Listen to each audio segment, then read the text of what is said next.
വന്ദേ ഗുരു ശ്രീയുഗപതനം രൂപം സാഗ്രജാതം സകലരഘുനാഥാന്വിതം തം സജീവം സാദ്വൈതം സാവധൂതം പരിജനസഹിതം കൃഷ്ണ ചൈതന്യദേവം ശ്രീരാധാ കൃഷ്ണ പാദാനി സകലന ലളിതാ ശ്രീവിശാഖാന്വിതാംശ്ച ഹേ കൃഷ്ണ കരുണാ സിന്ധു ദീനബന്ധോ ജഗത്പതേ ഗോപേശ ഗോപികാ കാന്ത രാധാ കാന്ത നമസ്തുതേ ഭക്ത കാഞ്ചന ഗൗരാംഗി രാധേ വൃന്ദാവനേശ്വരി വൃഷഭാനുസുതേ ദേവി പ്രണമാമി ഹരിപ്രിയേ വാഞ്ചാകൽപതരോർഭ്യശ്ച കൃപാ സിന്ധുഭ്യ ഏവ ച പതിതാനാം പാവനേഭ്യോ വൈഷ്ണവേഭ്യോ നമോ നമഃ. നമോ വിഷ്ണുപാദായ കൃഷ്ണപ്രേഷ്ഠായ ഭൂതലേ ശ്രീമതേ ഭക്തിവേദാന്ത സ്വാമിനിധി നാമിനി. നമസ്തേ സരസ്വതേ ദേവേ ഗൗരവാണി പ്രചാരിണേ നിർവിശേഷ ശൂന്യവാദി പാശ്ചാത്യദേശധാരിണി. ജയ ശ്രീകൃഷ്ണ ചൈതന്യ പ്രഭു നിത്യാനന്ദ ശ്രീ അദ്വൈത ഗദാധര ശ്രീവാസാദി ഗൗരഭക്തവൃന്ദാം. കഥഞ്ചന സ്മൃതേ യസ്മിൻ ദുഷ്കരം സുകരം ഭവേത് വിസ്മൃതേ വിപരീതം സ്യാത് ശ്രീചൈതന്യം നമാമി തം. അനർപ്പിതചരീം ചിരാത് കരുണയാവതീർണ കലൗ സമർപ്പയിത്വോജ്വല രസാം സ്വഭക്തിശ്രിയം. ഹരിപുരടസുന്ദരദ്യുതി കഥം വസന്തി പിതഃ സദാ ഹൃദയകന്തരേ സുരതോ വാ സച്ചിനന്ദന. ഹരേ കൃഷ്ണ കൃഷ്ണ കൃഷ്ണ ഹരേ ഹരേ, ഹരേ രാമ രാമ രാമ ഹരേ ഹരേ. മൂകം കരോതി വാചാലം പങ്കും ലംഘയതേ ഗിരിം യത്കൃപാതമഹം വന്ദേ ശ്രീഗുരും ദീനതാരിണം. പരമാനന്ദമാധവം ശ്രീചൈതന്യ ഈശ്വരം. ഓം നമോ ഭഗവതേ വാസുദേവായ. ഓം നമോ ഭഗവതേ വാസുദേവായ. ഓം നമോ ഭഗവതേ വാസുദേവായ. ഹരേ കൃഷ്ണ. എല്ലാവർക്കും സ്വാഗതം. എല്ലാവരും ഇന്ന് ജപിച്ചിട്ടാണോ വന്ന്, അതോ നമ്മളിപ്പം ജപിക്കണോ? ജപിച്ചിട്ടുണ്ട്. ജപിച്ചോ? ജപിച്ചിട്ടുണ്ട്. ആ, പറയൂ മാതാജി. എല്ലാരും ജപിച്ചു അല്ലേ? ജപിച്ചു മാതാജി. ഹരേ കൃഷ്ണ. നമുക്ക് ഇതിലോട്ട് ക്ലാസ്സിലോട്ട് കേട്ടാം. നമ്മള് ഫസ്റ്റ് ഇത് തീർന്നിരുന്നോ? ഇല്ല അല്ലേ? നമ്മള് ഫസ്റ്റ് ശ്ലോക തീർന്നിരുന്നോ? അതിന്റെ ഭാവാർത്ഥം വായിക്കായിരുന്നു. ഭാവാർത്ഥം വായിക്കും. 62ാമത്തെ പേജില് ലാസ്റ്റത്തെ പേര് തൊട്ട് വായിക്കും. വേറെ ആരെങ്കിലും ഉണ്ടെങ്കിൽ വായിച്ചിട്ട് മാതാജി പറയായിരുന്നു. എന്തോ ഭാവാർത്ഥം വായിച്ചിട്ട് മാതാജി അത് വിവരിച്ച് പറയായിരുന്നു. ആണോ? ഭാവാർത്ഥം കഴിഞ്ഞു അല്ലേ? വായിച്ചു കഴിഞ്ഞു? ഇല്ല, മുഴുവനായിട്ടില്ല. മുഴുവനായിട്ടില്ല. അപ്പൊ ഓക്കെ. ആരെങ്കിലും വായിക്കുകയാണെങ്കിൽ. അതെ, എവിടം വരെയും വായിച്ചു എന്ന് അറിയാമോ? 62ാമത്തെ പേജില് ലാസ്റ്റത്തെ പാരഗ്രാഫ് തൊട്ട് വായിക്കണം. ആണോ? മഹാഭാരതത്തിൽ നിന്ന് വെച്ചുള്ളതാണോ? ജീവ വ്യക്തിത്വങ്ങളിലും. ഒന്ന് വായിക്കോ മാതാജി? തന്നെ വായിച്ചോളൂ. ഹരേ കൃഷ്ണ. ഓം നമോ ഭഗവതേ വാസുദേവായ. ഭാവാർത്ഥം ശ്രീ ഭക്തിവേദാന്ത ശ്രീല പ്രഭുപാദ് കീ ജയ്. സർവജീവ വ്യക്തിത്വങ്ങളിലും മുഖ്യപ്രധാനി പരമസത്യമായ പരമദിവ്യോത്തമ പുരുഷനാണെന്ന് വേദസാഹിത്യങ്ങളിൽ പ്രസ്താവിച്ചിരിക്കുന്നു.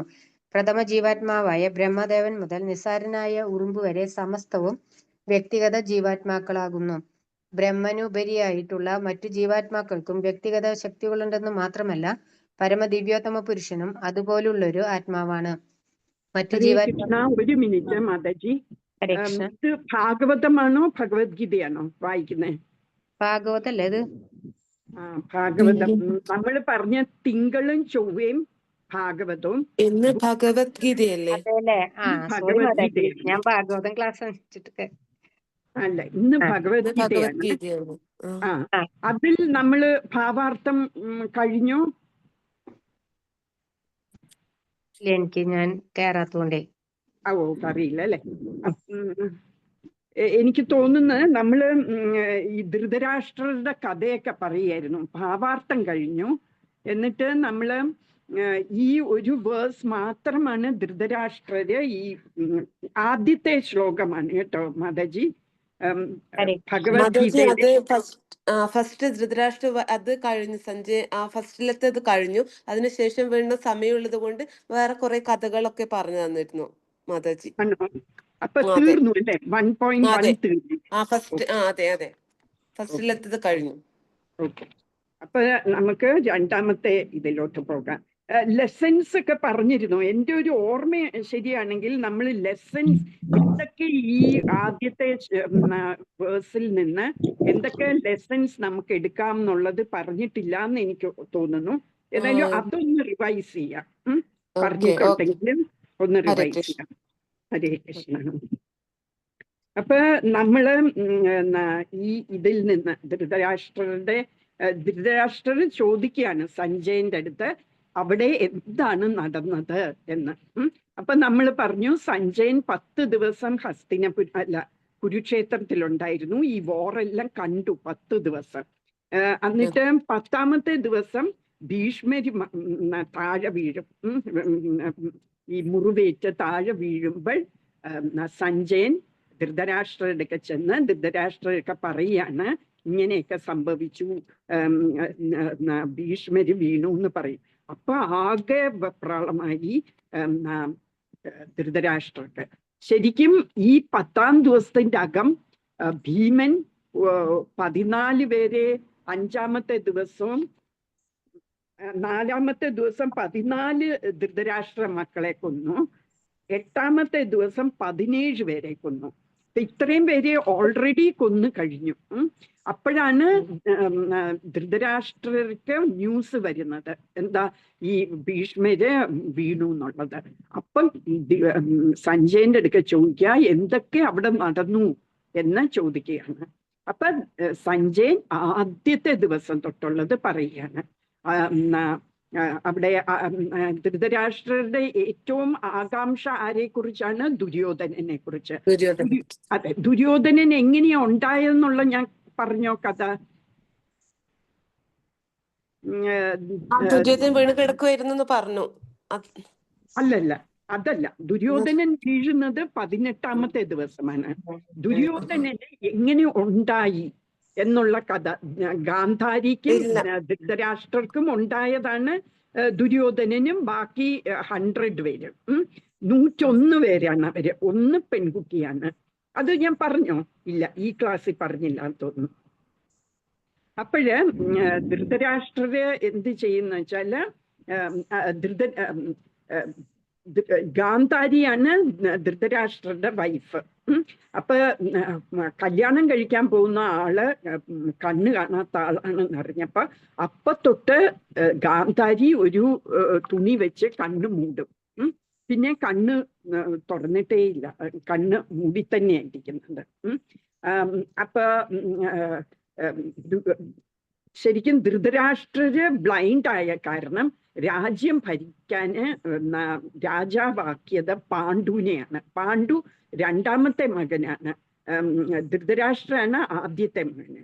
എന്നാലും പാണ്ഡുവിനെയാണ് രാജാവാക്കിയത്. പക്ഷെ പാണ്ഡുവിന് ഇൻട്രസ്റ്റ്, പാണ്ഡു നല്ല ഭരിക്കുമായിരുന്നു, നല്ല രാജാവായിരുന്നു.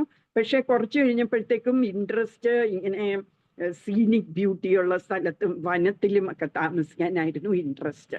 അപ്പം പാണ്ഡുവിന് 2 ഭാര്യമാരുണ്ട്, കുന്തി മാദ്രി. അപ്പൊ ഇവരെ വിളിച്ചോണ്ട് വനത്തിൽ പോകും. അപ്പോഴ് ആ രാജ്യത്തിന്റെ ഭരണ ചുമതല ധൃതരാഷ്ട്രക്ക് കൊടുക്കും. അത് റീജന്റ് എന്നൊക്കെ പറയും. എന്ന് വെച്ചാൽ ആ ചുമതല കൊടുക്കുന്നേ ഉള്ളൂ, രാജാവായിട്ടില്ല ശരിക്കും. അങ്ങനെ പാണ്ഡു വനത്തിൽ പോകുന്നു. അവിടെ വെച്ച് പാണ്ഡുവിനൊരു കേസ് കിട്ടും. അത് ഞാൻ പറഞ്ഞോ നിങ്ങളുടെ അടുത്ത്? ഇല്ല, ഇത് പറഞ്ഞതാണ് മാതാജി, പക്ഷെ ഈ ക്ലാസ്സിലായിരുന്നില്ല, മുന്നത്തെ ക്ലാസ്സിലായിരുന്നു പറഞ്ഞത്. അതാണ് 2 ക്ലാസ് ഉള്ളതുകൊണ്ട് എനിക്കൊരു കൺഫ്യൂഷൻ. എന്നിട്ട് ഞാൻ ലാസ്റ്റ് ക്ലാസ്, നമ്മളുടെ മോർണിംഗ് ക്ലാസ്, ഞാൻ അത് റെക്കോർഡിങ് ചെയ്തില്ലായിരുന്നു. അത് കാരണം ഞാൻ പോയി ആ റെക്കോർഡിങ്ങിലെല്ലാം പോയി നോക്കി. അപ്പൊ എനിക്ക് എന്താ നമ്മൾ ഇവിടെ പറഞ്ഞു തീർത്തത് എന്നുള്ളത് എനിക്കൊരു സംശയം വന്നു. അപ്പൊ പാണ്ഡു എന്ത് പറ്റിയെന്ന് വെച്ചാൽ, പാണ്ഡു ഒരു മാനിനെ വെടിയല്ലല്ലോ, ഇത് കൊല്ലും, അമ്പ് ചെയ്ത് കൊല്ലും. അപ്പൊ ശരിക്കും ആ മാനിന്റെ വൈഫും പെൺമാനും ഉണ്ടായിരുന്നു. അപ്പൊ ആണ് ആണിനെ വെടിവെച്ചത്, അല്ല അമ്പ് ചെയ്തത്. അപ്പൊ അത് ഒരു മുനിയും ഭാര്യയുമായിരുന്നു. അപ്പൊ ആ മുനി മരിച്ചു വീഴുമ്പം ശപിക്കും, നീയും നിന്റെ ഭാര്യയുടെ കൂടെ സന്തോഷിച്ചിരിക്കുന്ന സമയത്തായിരിക്കും നീ ചത്തുപോകുന്നതെന്ന് പറയും. അപ്പൊ അങ്ങനെ ഒരു കേസ് കിട്ടും. അപ്പൊ പിന്നെ പാണ്ഡുവിന് ഭാര്യമാരായിട്ട് കുഞ്ഞുങ്ങൾ ഉണ്ടാകാൻ പറ്റില്ല എന്ന് ഉള്ള ഒരു സിറ്റുവേഷൻ ആകും. അപ്പൊ ഇത് ഈ അവിടുത്തെ മുനിമാരുമായിട്ട് ഡിസ്കസ് ചെയ്യും, നിങ്ങള് എനിക്ക് വേണ്ടി ഈ ഭാര്യമാരിൽ കുഞ്ഞുങ്ങളെ ഉണ്ടാക്കി തരും എന്ന്. അങ്ങനെ ഒരു സിസ്റ്റം ഉണ്ടായിരുന്നു. എന്താണെന്ന് വെച്ചാൽ രാജ്യത്തിന് അവകാശി വേണം, അല്ലെ? അതുകൊണ്ട് ഇപ്പൊ ഭർത്താവിന് പറ്റില്ല എന്നുണ്ടെങ്കിൽ, ഒരു മിനിറ്റ് ഞാൻ ഒന്ന് നോക്കിക്കോട്ടെ ആരാണ്.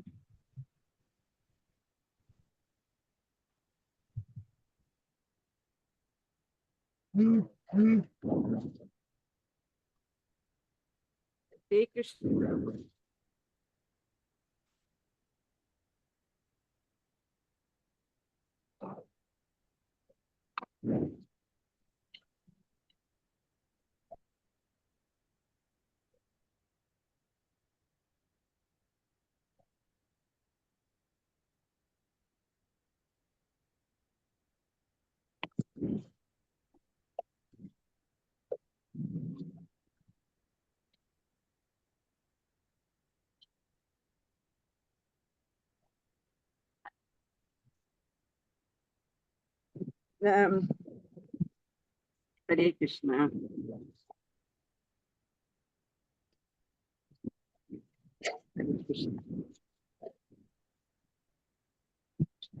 ഓക്കെ, ഒരാൾക്ക് കയറാൻ പറ്റുന്നില്ലാന്ന് പറഞ്ഞതാ.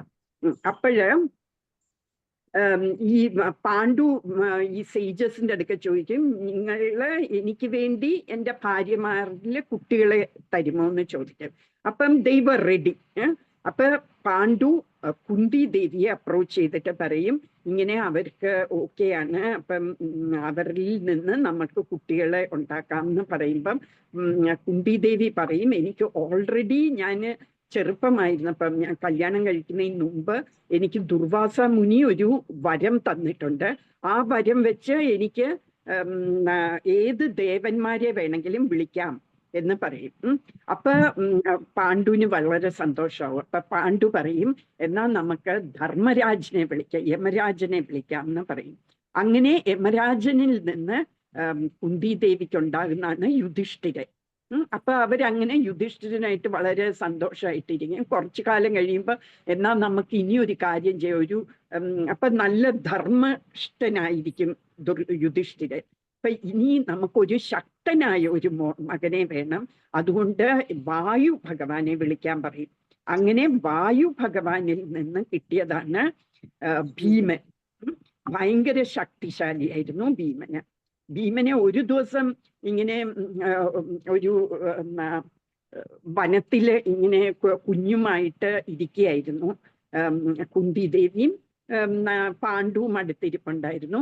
അപ്പം കുന്തി ദേവി ഒന്ന് മയങ്ങിപ്പോയി, ഇങ്ങനെ കിടന്ന് മയങ്ങുമ്പോഴ് ഒരു സിംഹത്തിന്റെ ഗർജനം കേൾക്കുമ്പം പെട്ടെന്ന് ചാടി എണീക്കും കുന്തി ദേവി. അപ്പം മടിയിലിരുന്ന കുഞ്ഞ് താഴെ വീഴും. അപ്പൊ ആ താഴെ വീഴുന്നു പറഞ്ഞാല് ഒരു മലച്ചെരുവിന്റെ അവിടെയായിരുന്നു അവരിരുന്നത്. അപ്പൊ ആ കുഞ്ഞ് ഉരുണ്ടുരുണ്ടുരുണ്ട മലയുടെ ഏറ്റവും താഴെ വന്ന് വീഴും. അങ്ങനെ ആ കിട്ടിയോ? കേറാൻ പറ്റിയല്ലേ? ഞാൻ ട്രൈ ചെയ്തു. അപ്പോഴേ നമസ്കാരം. അപ്പൊ ഭീമന് മടിയിൽ നിന്ന്, കുന്തി ദേവിയുടെ മടിയിൽ നിന്ന് താഴോട്ട് വീഴും. ആ മലന്ന് ഉരുണ്ടുരുണ്ടുരുണ്ട് അങ്ങ് താഴെ വീഴും. അപ്പൊ പാണ്ഡു ഓടി മലയിന്നിറങ്ങി കുഞ്ഞിനെ എടുക്കാൻ വേണ്ടി നോക്കുമ്പോഴ് ആ വീണ ആ പാറ ചിതറിക്കിടക്കുന്നു. കുഞ്ഞിനൊന്നും പറ്റിയിട്ടില്ല. അപ്പൊ മനസ്സിലാകും അത്ര ശക്തിശാലിയാണ് ആ കുഞ്ഞ്. ആ കുഞ്ഞിന് യാതൊന്നും പറ്റിയില്ല, ഇത്രയും ഹൈറ്റിൽ നിന്ന് താഴെ വീണിട്ട്. അപ്പൊ അങ്ങനെ ഭീമന് വളരെ ശക്തിശാലിയായ ഒരു മകൻ ഭീമനെ കിട്ടി. അത് കഴിയുമ്പോ പാണ്ഡു പറയും, ഇനി നമുക്ക് ഇന്ദ്രദേവന്റെ അടുക്കേന്ന് ഒരു കുഞ്ഞിനെ കിട്ടാൻ ശ്രമിക്കാമെന്ന് പറയും. അങ്ങനെ ഈ മന്ത്രം ജപിച്ചിട്ട് കുന്തി ദേവിക്ക് ഇന്ദ്രദേവനിൽ നിന്ന് ഒരു മകൻ ഉണ്ടാവുന്നതാണ് അർജുനൻ. അങ്ങനെ ഇവര് 3 കുഞ്ഞുങ്ങളായിട്ട് വളരെ സന്തോഷമായിട്ടിരിക്കുമ്പോൾ മാതിരിക്കൊരു വിഷമം. എന്നുവെച്ചാൽ എനിക്ക് കുഞ്ഞുങ്ങളൊന്നും ഇല്ലല്ലോ എന്ന് മാതിരിക്ക് വിഷമം. അപ്പൊ മാതിരി പാണ്ഡുവിന്റെ അടുക്ക പറയും, എനിക്കും കുഞ്ഞിനെ വേണം എന്ന് പറയുമ്പം പാണ്ഡു പിന്നെയും കുന്തിദേവി അപ്രോച്ച് ചെയ്തിട്ട് പറയും, നീ ഈ മന്ത്രം മാതിരിക്കും കൂടെ പറഞ്ഞു കൊടുക്ക്, അവൾക്കും കുട്ടികൾ വേണമെന്ന് ആഗ്രഹമുണ്ടെന്ന് പറയും. അപ്പൊ കുന്തി ദേവി മാതിരിയുടെ അടുക്ക പറയും, നീ ആരെങ്കിലും ദേവന്മാരെ മനസ്സിൽ വിചാരിക്കുക, ഞാൻ ഈ മന്ത്രം പറയാമെന്ന് പറയും. അങ്ങനെ മാതിരി എന്ത് ചെയ്യുന്ന വെച്ചാല്, ഇനി ഈ ഒരു ഓപ്പർച്യൂണിറ്റി കിട്ടിയില്ലെങ്കിലോ, ഇനി കുന്തി ദേവി സമ്മതിച്ചില്ലെങ്കിലോ, അപ്പൊ ഞാൻ 2 പേരെ ഒന്നിച്ച് കിട്ടുന്ന പോലെ ഞാൻ അശ്വിനി കുമാരന്മാര്, അവര് 2 പേരാണ്, അപ്പൊ അശ്വിനി കുമാരന്മാരെ ഞാന് ധ്യാനിക്കാമെന്ന് മനസ്സിൽ വിചാരിച്ച് അശ്വിനി കുമാരന്മാരെ ധ്യാനിക്കും. അങ്ങനെ അശ്വിനി കുമാരന്മാര് വരും. എന്നിട്ട് മാതിരിക്ക് 2 കുഞ്ഞുങ്ങളുണ്ടാവും. അതാണ് നകുലനും സഹദേവിയും. പിന്നെയും മാതിരി ദേവി അപ്രോച്ച് ചെയ്യുമ്പോ കുന്തി ദേവി പറയും, ഇനി ഞാൻ തരില്ല മന്ത്രം എന്ന് പറയും. അങ്ങനെ ഇവർക്ക് 5 കുട്ടികളായി. അത് കഴിഞ്ഞിട്ട് ഒരു തവണ മാതിരിയും പാണ്ഡുവും കൂടെ ഇങ്ങനെ ഡീപ്പായിട്ടുള്ള ഫോറസ്റ്റിൽ പോകുമ്പം പാണ്ഡുവിന് മാതിരിയോട് കൂടുതൽ ഇഷ്ടം തോന്നും. അപ്പം ഉടനെ മരിക്കും. ആ ശാപം കൊണ്ട് മരിക്കും. അപ്പൊ കുന്തി ദേവി പറയും, എന്താന്ന് നിനക്കറിയില്ലായിരുന്നോ, നീ തടയല്ലായിരുന്നോ എന്നൊക്കെ പറയും. ഏതായാലും മാതിരി ദേവി ഡിസൈഡ് ചെയ്യും, ഈ ചിതയില് പാണ്ഡുവിനെ ദഹിപ്പിക്കുന്ന ചിതയില് മാതിരി ദേവി വീണ് മരിക്കും. എന്നിട്ട് കുന്തി ദേവി ഈ 5 മക്കളെയും വളർത്തും. എന്നിട്ട് ഈ ഋഷിമാരെല്ലാം ഈ കുന്തി ദേവിയെയും 5 മക്കളെയും ഹസ്തിനപുരത്ത് കൊണ്ടുപോകും. അപ്പം അവിടെ ഇവര് കൊച്ചു പിള്ളേരാണ്. അങ്ങനെ അവര് ഹസ്തിനപുരത്ത് ഇവര് ധൃതരാഷ്ട്രരുടെ കെയറിലാകും. പിന്നെ കുന്തി ദേവിക്ക് യുധിഷ്ഠിരനുണ്ടായി എന്ന് ഗാന്ധാരി അറിയുമ്പം, ഗാന്ധാരി ഓൾറെഡി പ്രഗ്നന്റ് ആയിരുന്നു, ഫോർ 2 years പ്രഗ്നന്റ് ആയിരുന്നു, കുഞ്ഞു വരുന്നില്ല. ധൃതരാഷ്ട്രർക്കും ഒരു വരമല്ല, ധൃതരാഷ്ട്രക്ക് അറിയാമായിരുന്നു, അല്ല, ഒരു വ്യാസദേവൻ പറഞ്ഞിട്ടുണ്ടായിരുന്നു ധൃതരാഷ്ട്രക്ക് 100 മക്കളുണ്ടാവുമെന്ന്. അതുപോലെ തന്നെ ഒരിക്കല് വ്യാസദേവൻ പാലസിൽ വന്നപ്പം ഗാന്ധാരി വളരെ നല്ലോണം സെർവ് ചെയ്തുകൊണ്ട് ഗാന്ധാരിക്കും ഒരു വരം കൊടുത്തിരുന്നു, 100 മക്കളുണ്ടാവുന്നു. അപ്പൊ ഗാന്ധാരി ഈ 2 വർഷമായിട്ട് വയറ്റില് കുഞ്ഞുമായിട്ടിരിക്കുക, പക്ഷേ കുഞ്ഞിനെ പ്രസവിക്കുന്നില്ല. അപ്പൊ യുധിഷ്ഠിരനുണ്ടായി എന്നറിയുമ്പോഴത്തേക്ക് ഗാന്ധാരിക്ക് ഭയങ്കര എൻവിയസ് ആകും. എന്നിട്ട് വയറില്, സ്വന്തം വയറ്റില് ഇടിക്കും. അപ്പൊ ഒരു ലംപ് ഓഫ് ഫ്ലഷ്, ഒരു മാംസ കഷ്ണം താഴെ വീഴും. അപ്പൊ വളരെ സങ്കടമാക്കും. അപ്പൊ വ്യാസദേവനെ മനസ്സിൽ ഓർക്കും, വ്യാസദേവൻ ഇങ്ങനെ പറഞ്ഞല്ലേ, എന്നിട്ട് ഇതാണല്ലോ ആയതെന്ന്. അപ്പൊ വ്യാസദേവൻ പ്രത്യക്ഷപ്പെടും. എന്നിട്ട് വ്യാസദേവൻ പറയും, 101 കലങ്ങൾ കൊണ്ടുവരാൻ പറയും. എന്നിട്ട് ഈ ഇതിനെ 101 കഷ്ണങ്ങളാക്കി ഈ 101 കലങ്ങളില് നിക്ഷേപിക്കും. എന്നിട്ട് അതിൽ നെയ്യ് ഒഴിച്ചിട്ട് അത് മൂടി വെക്കും. എല്ലാ കലങ്ങളും മൂടി വെച്ചിട്ട് ഇനി 2 കൊല്ലം കഴിഞ്ഞേ ഇത് തുറക്കാവുള്ളൂ എന്ന് പറയും. അങ്ങനെ 2 കൊല്ലം കഴിഞ്ഞ് ആദ്യത്തെ ഇത് തുറക്കുമ്പം ദുര്യോധനനാണ് ആദ്യത്തെ കുഞ്ഞ് വരുമ്പം അത് ചെന്നായി കരയുന്ന പോലെ കരഞ്ഞോണ്ടാണ് ഇറങ്ങി വരുന്നത്. അപ്പൊ ഇതൊരു എന്നിട്ട് ആ രാജ്യം മുഴുവനും ഒരു ആവശ്യവുമില്ലാതെ തീ കത്തുകയും പിന്നെ കുറെ ദുസ്ലക്ഷണങ്ങൾ ദുസൂചനകളെല്ലാം കാണും. അങ്ങനെ കാണുമ്പോഴ് ധൃതരാഷ്ട്രരെ വിതുരരെന്ന് പറയുന്ന ഈ പാണ്ഡുവിന്റെയും ധൃതരാഷ്ട്രരുടെയും യങ്ങർ ബ്രദറാണ് വിതുരൻ. അപ്പൊ വിതുരന് പറയും ഈ കുഞ്ഞിനെ ഉപേക്ഷിക്കണം, ഇത് ഈ കുലത്തിനെ മുഴുവൻ നശിപ്പിക്കും. അതുകൊണ്ട് വേറെ ഋഷിമാരും പറയും ഈ കുഞ്ഞിനെ ഉപേക്ഷിക്കണം, അതിനെ കൊല്ലണം അല്ലെങ്കിൽ ഉപേക്ഷിക്കണം, ഈ കുഞ്ഞ് വേണ്ട, അത് കുലത്തിനെ മുഴുവൻ നശിപ്പിക്കാൻ ഇടവരും എന്ന് പറയും. അപ്പൊ ഗാന്ധാരിയും പറയും നമ്മൾക്ക് വേറെ 100 കുഞ്ഞുങ്ങളും കൂടെ ഉണ്ടല്ലോ, ഒരു പെൺകുട്ടിയും 100 ആൺകുട്ടികളും, അപ്പം നമുക്ക് ഇനിയും 100 കുഞ്ഞുങ്ങളുണ്ടല്ലോ, അപ്പൊ ഈ കുഞ്ഞിനെ നമ്മുടെ കുലം രക്ഷിക്കാൻ വേണ്ടി നമുക്ക് ഉപേക്ഷിക്കാം എന്ന് പറയും. പക്ഷെ ധൃതരാഷ്ട്രർ ചെയ്യില്ല. അങ്ങനെയാണ് ദുര്യോധനൻ അന്ന് തൊട്ട് ധൃതരാഷ്ട്രക്ക് ദുര്യോധനനോട് ഒരു പ്രത്യേക ഒരു അറ്റാച്ച്മെന്റ് ആയിരുന്നു, ഒരു ആസക്തി ഉണ്ടായിരുന്നു ദുര്യോധനനോട്. അങ്ങനെയാണ് ധൃതരാഷ്ട്രർക്ക് ഈ ചോദിക്കുന്നത് എന്ത് പറ്റി അവർക്ക് എന്ന് ചോദിക്കുമ്പോൾ ഈ ദുര്യോധനനെ കുറിച്ചാണ് കൂടുതൽ ധൃതരാഷ്ട്രർക്ക് അറിയാനുള്ള ആകാംക്ഷ. അത് സഞ്ജയൻ മനസ്സിലാക്കുന്നു.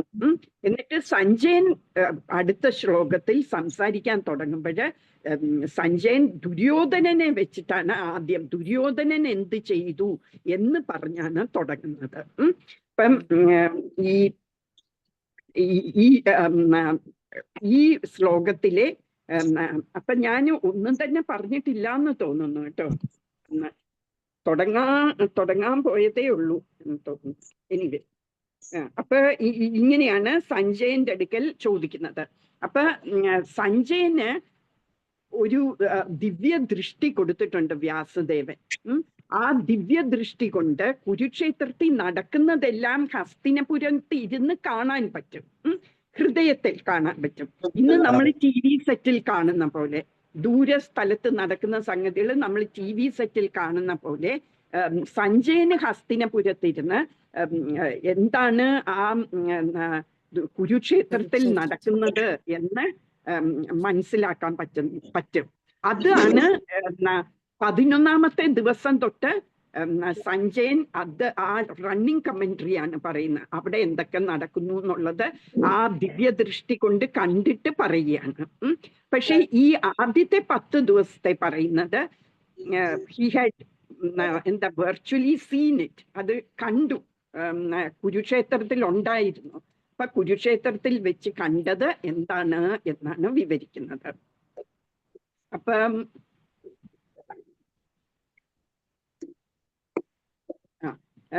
പിന്നെ എന്താണ് ധൃതരാഷ്ട്രർക്ക് ശരിക്കും പറഞ്ഞാലും വ്യാസദേവൻ ധൃതരാഷ്ട്രക്കാണ് ഓഫർ ചെയ്തത്. ഞാൻ ദിവ്യദൃഷ്ടി തരാം, അത് വെച്ച് കുരുക്ഷേത്രത്തിൽ നടക്കുന്ന എന്താന്ന് കാണാൻ പറ്റും, അതുകൊണ്ട് തരട്ടെ എന്ന് ചോദിച്ചപ്പോ ധൃതരാഷ്ട്രക്ക് വേണ്ട. എന്താ വെച്ചാൽ ധൃതരാഷ്ട്രക്ക് പേടി, കുഞ്ഞുങ്ങളെ ഒന്നും കണ്ടിട്ടേ ഇല്ല ധൃതരാഷ്ട്രരല്ലേ, കണ്ണ് കാണാൻ വയ്യാത്ത കാരണം. എന്നിട്ട് ദിവ്യദൃഷ്ടി കൊണ്ട് അവരെ കൊല്ലുന്നത് കാണണ്ട എന്നുള്ളത് കൊണ്ടാണ് വേണ്ട എന്ന് പറഞ്ഞത്. ധൃതരാഷ്ട്രക്കുള്ളിൽ അറിയാം ആ 100 മക്കളും മരിക്കുന്നു. എന്താന്ന് വെച്ചാല് ഭഗവാൻ കൃഷ്ണൻ തന്നെ ദൂതായിട്ട് വന്നതാണ്. ഈ കുരുക്ഷേത്ര വോർ നടക്കുന്നതിന് മുമ്പ് പാണ്ഡവര് പറഞ്ഞു വിട്ടതാണ് എങ്ങനെയെങ്കിലും ഒരു ഒത്തുതീർപ്പുണ്ടാക്കാൻ വേണ്ടി. അതിനുവേണ്ടി കൃഷ്ണന് വേറെ ഋഷിമാരുമായിട്ടാണ് വന്നത്. അപ്പൊ ആ ഋഷികളെല്ലാം ധൃതരാഷ്ട്രരൊക്കെ പറഞ്ഞു, നീ എങ്ങനെയെങ്കിലും ഇത് ഒരു ഒത്തുതീർപ്പാക്കണം. എന്താന്ന് വെച്ചാല് നിങ്ങളുടെ മക്കൾ എല്ലാരും മരിച്ചു പോകും ഈ വോറില്, അതുകൊണ്ട് നിങ്ങൾ ഒരു ഒത്തുതീർപ്പിൽ വരണം എന്ന് പറഞ്ഞതാണ്. എന്നാലും ധൃതരാഷ്ട്ര ദുര്യോധനൻ പറയുന്നതിന്റെ അപ്പുറം ഒന്നും ചെയ്യില്ല. ദുര്യോധനന് എന്തായാലും ഫൈറ്റ് ചെയ്തേ പറ്റുള്ളൂ എന്നുള്ളൊരു സ്റ്റാൻഡ് ദുര്യോധനൻ എടുത്തു. എന്നിട്ട് കൃഷ്ണന് ആ സഭയിൽ വന്നപ്പം ഈവൻ ദുര്യോധനൻ സോൾജേഴ്സ് ഭടന്മാരുടെ അടുക്ക പറഞ്ഞു, കൃഷ്ണനെ ബന്ധിക്കാൻ വരെ പറഞ്ഞു.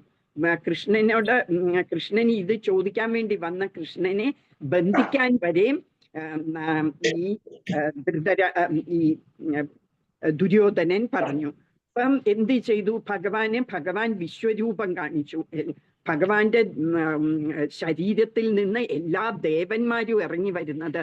എന്നിട്ട് നല്ല പ്രകാശം, ആ ദേഹത്തു നിന്ന് ഭയങ്കര പ്രകാശം. എന്നിട്ട് എല്ലാ തരത്തിലുള്ള വെപ്പൻസും ഒക്കെ എടുത്തോണ്ട് നിൽക്കുന്നതായിട്ട് അവിടെയുള്ള സഭയിലുള്ളവരെ എല്ലാരും കണ്ടു. അപ്പോഴും ഈ ഭടന്മാരെല്ലാം പേടിച്ചോടി. എന്നിട്ട് ഭഗവാന് അവിടെ നിന്ന് ഇറങ്ങിപ്പോയി. എന്നിട്ട് വിതുരരുടെ വീട്ടിലോട്ട് പോകും. അപ്പൊ അങ്ങനെ ദുര്യോധനൻ ഒരിക്കലും സമ്മതിച്ചില്ല. അപ്പം കൃഷ്ണൻ പറഞ്ഞു, അവർക്ക് പകുതി രാജ്യം കൊടുത്തില്ലെങ്കിൽ നിങ്ങൾ അറ്റ്ലീസ്റ്റ് 5 ഗ്രാമമെങ്കിലും കൊടുക്കുക. എന്തുകൊണ്ടാണെന്ന് വെച്ചാൽ അവര് ക്ഷത്രിയരാണ്, അവർക്ക് ഭരിക്കണം അല്ലെ. അവർക്ക് വേറെ ഒരു തൊഴിലും ക്ഷത്രിയർക്ക് അറിയില്ല. ക്ഷത്രിയർക്ക് ഭരിക്കുകയാണ് വേണ്ടത്. അപ്പം അതുകൊണ്ട് 5 ഗ്രാമം കൊടുക്കാൻ പറഞ്ഞു. അപ്പൊ കൊടുക്കില്ല. അപ്പൊ 5 വീട് കൊടുക്കാൻ പറഞ്ഞു. അതും കൊടുക്കില്ല. അപ്പോഴാണ് ദുര്യോധനൻ പറയും, ഒരു മുട്ടുസൂചി വീണാല് അതിന്റെ പോയിന്റ് വീഴുന്ന അത്രയും സ്ഥലം പോലും ഞാൻ കൊടുക്കില്ല.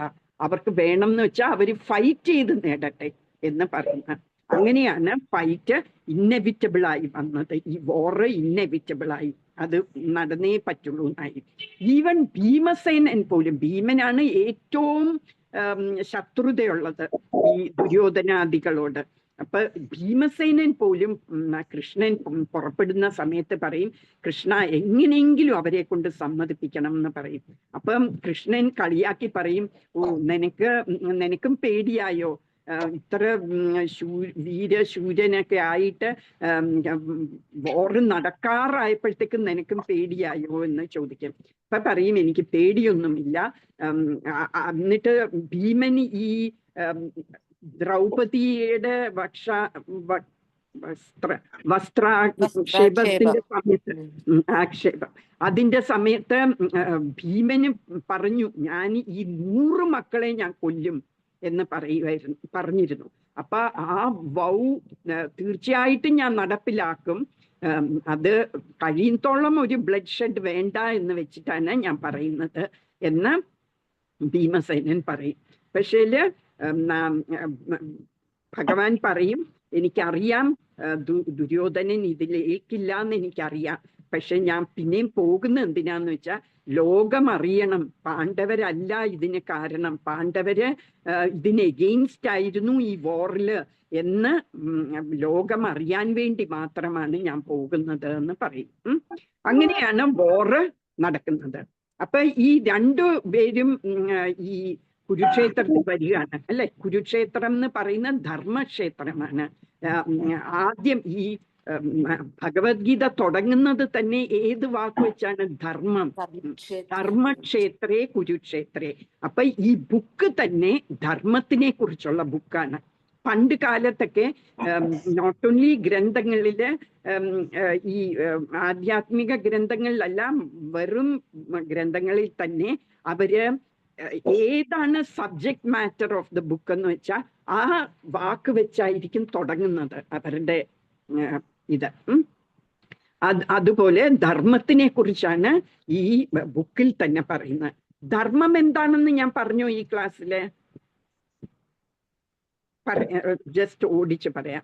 ധർമ്മം എന്ന് പറഞ്ഞാല് ശരിക്ക് ഈ ഒരു പ്രകൃതിക്ക് ഒരു നിയമമുണ്ട്. ആ നിയമപ്രകാരമാണ് എല്ലാം നടക്കുന്നത് അല്ലെ. അപ്പൊ നമ്മള് ആ പ്രകൃതിയുടെ നിയമങ്ങൾ ആയിട്ട് ബന്ധപ്പെട്ട് വേണം പോകാൻ, ആ താളത്തിൽ വേണം പോകാൻ. വേറെ ഒരു തരത്തിൽ പറയുകയാണെങ്കിൽ ഈ വെള്ളത്തിന്റെ ധർമ്മം എന്ന് പറഞ്ഞാൽ എന്താണ്? അതിന് ഒഴുകുക എന്നുള്ളത് അല്ലെ, അത് ഫ്ലോ ചെയ്യുക. ഒരു ഹയർ ലെവലിൽ നിന്ന് ലോവർ ലെവലിലോട്ട് എപ്പോഴും വെള്ളം ഫ്ലോ ചെയ്യും. പിന്നെ അതിന് ഒരു നനവ് കൊടുക്കുന്നതാണ് വെള്ളം. അതുപോലെ അഗ്നിയുടെ ധർമ്മം എന്ന് പറഞ്ഞാല് ചൂടും കൊടുക്കുക, വെളിച്ചവും കൊടുക്കുക എന്നുള്ളത്.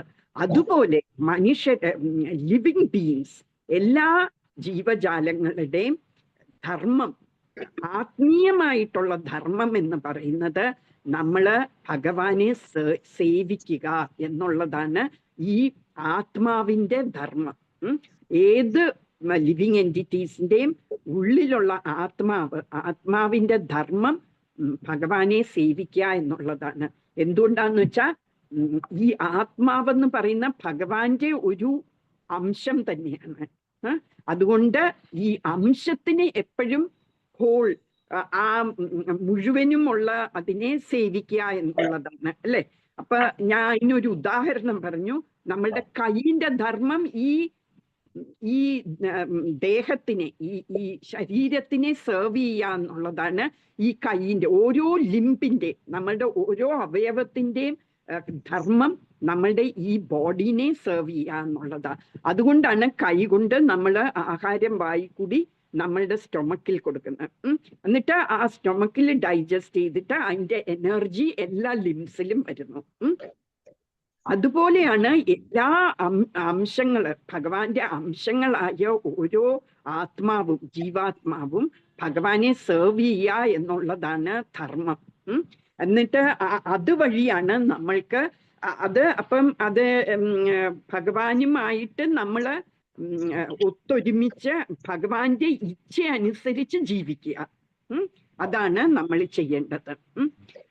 ഇപ്പൊ നമ്മൾ ഒരു കാറിൽ ഡ്രൈവ് ചെയ്യുകയാണെങ്കിൽ നമ്മൾ എല്ലാ റൂൾസും ഫോളോ ചെയ്യണം അല്ലെ. എന്തിനു വേണ്ടിയാ? നമ്മളുടെ സുരക്ഷയ്ക്ക് വേണ്ടിയും ബാക്കിയുള്ളവരുടെ സുരക്ഷയ്ക്ക് വേണ്ടിയും നമ്മൾ ആ റൂൾസ് ഒക്കെ ഫോളോ ചെയ്യും അല്ലെ. അതുകൊണ്ട് നമ്മൾക്കും പ്രയോജനമാണ്, ബാക്കിയുള്ളവർക്കും പ്രയോജനമാണ്. അങ്ങനെ തന്നെ നമ്മളുടെ ധർമ്മം പാലിക്കുകയാണെങ്കിൽ, ഭഗവാനെ സെർവ് ചെയ്യുന്ന ധർമ്മം നമ്മൾ പാലിക്കുമ്പം നമ്മൾക്കും അത് ഗുണകരമാകും, ബാക്കിയുള്ളവർക്കും അത് ഗുണകരമായിട്ട് മാറും.